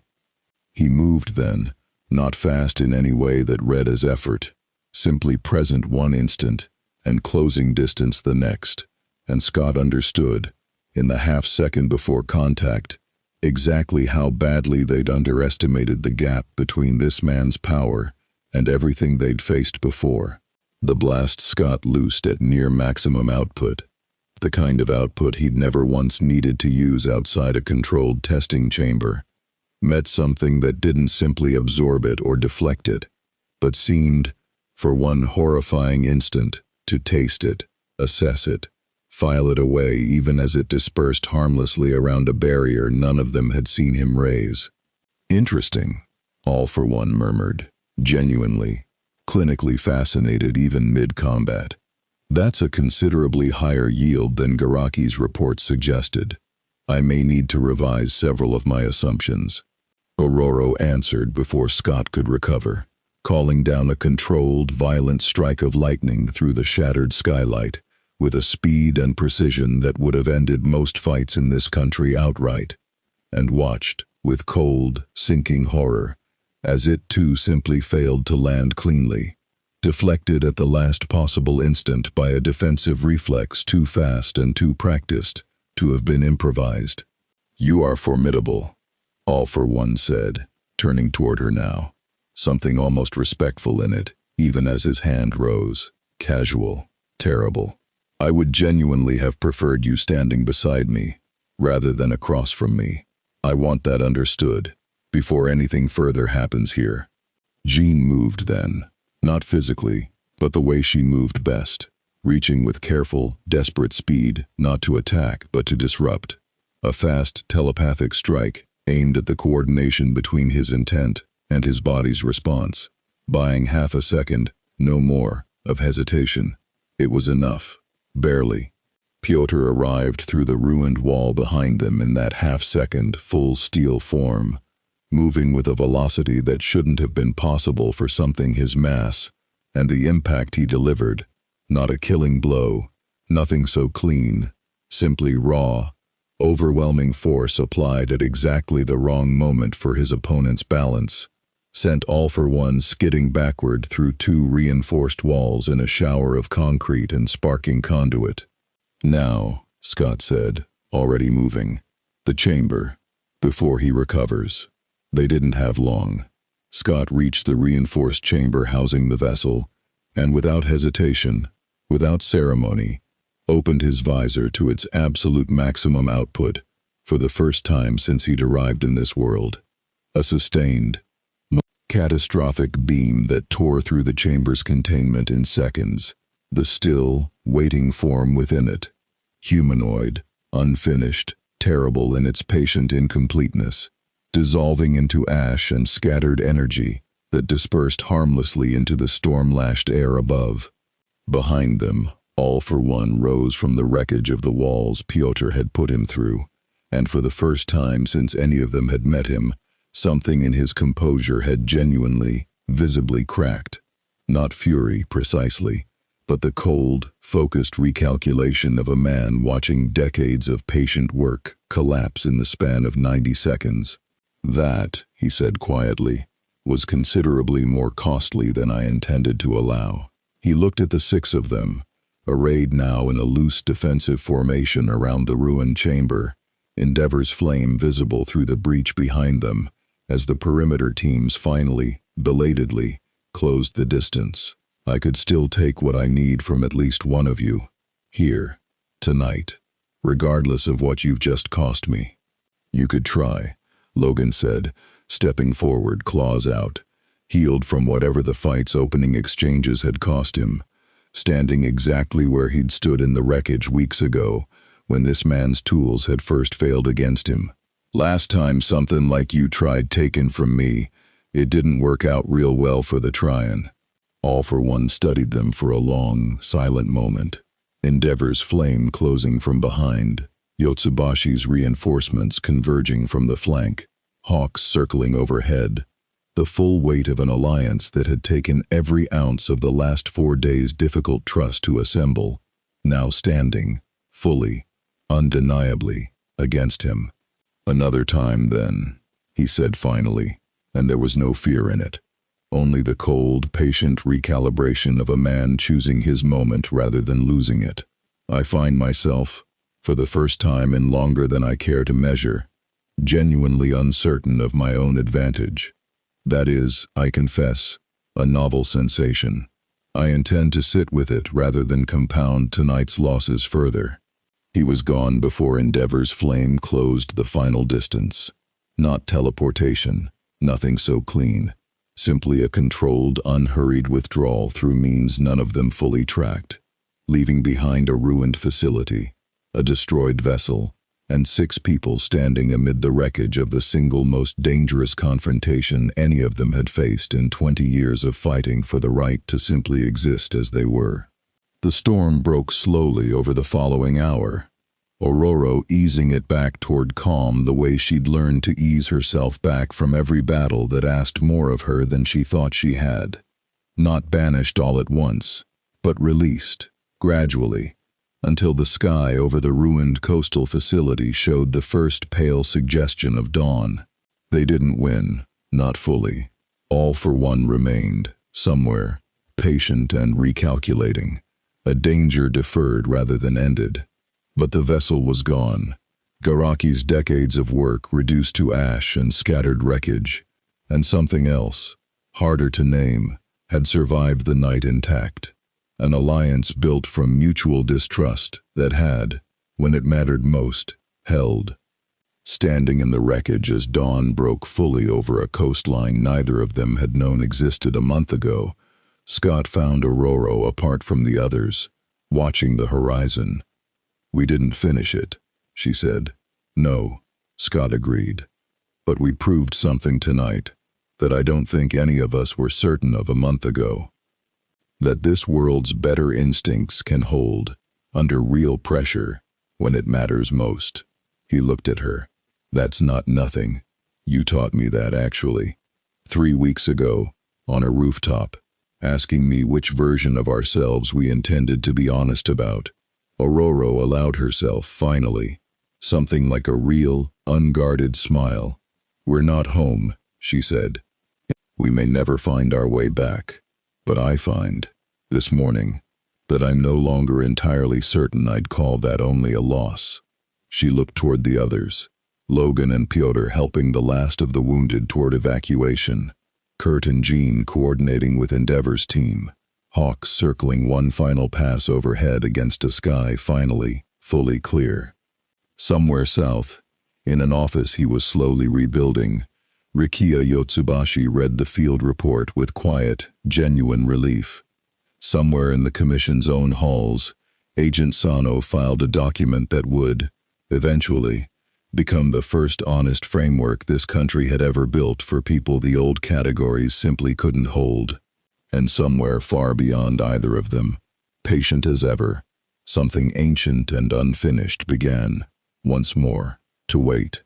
For the next opening, the next weakness, the next chance to take what it still believed. Despite everything, it was owed. 6 strangers stood together on a foreign shore, and understood, without needing to say it aloud, that whatever came next, they would face it exactly as they'd faced tonight. Together, honest, and unwilling to let this world, or any world, decide alone what they were allowed to become.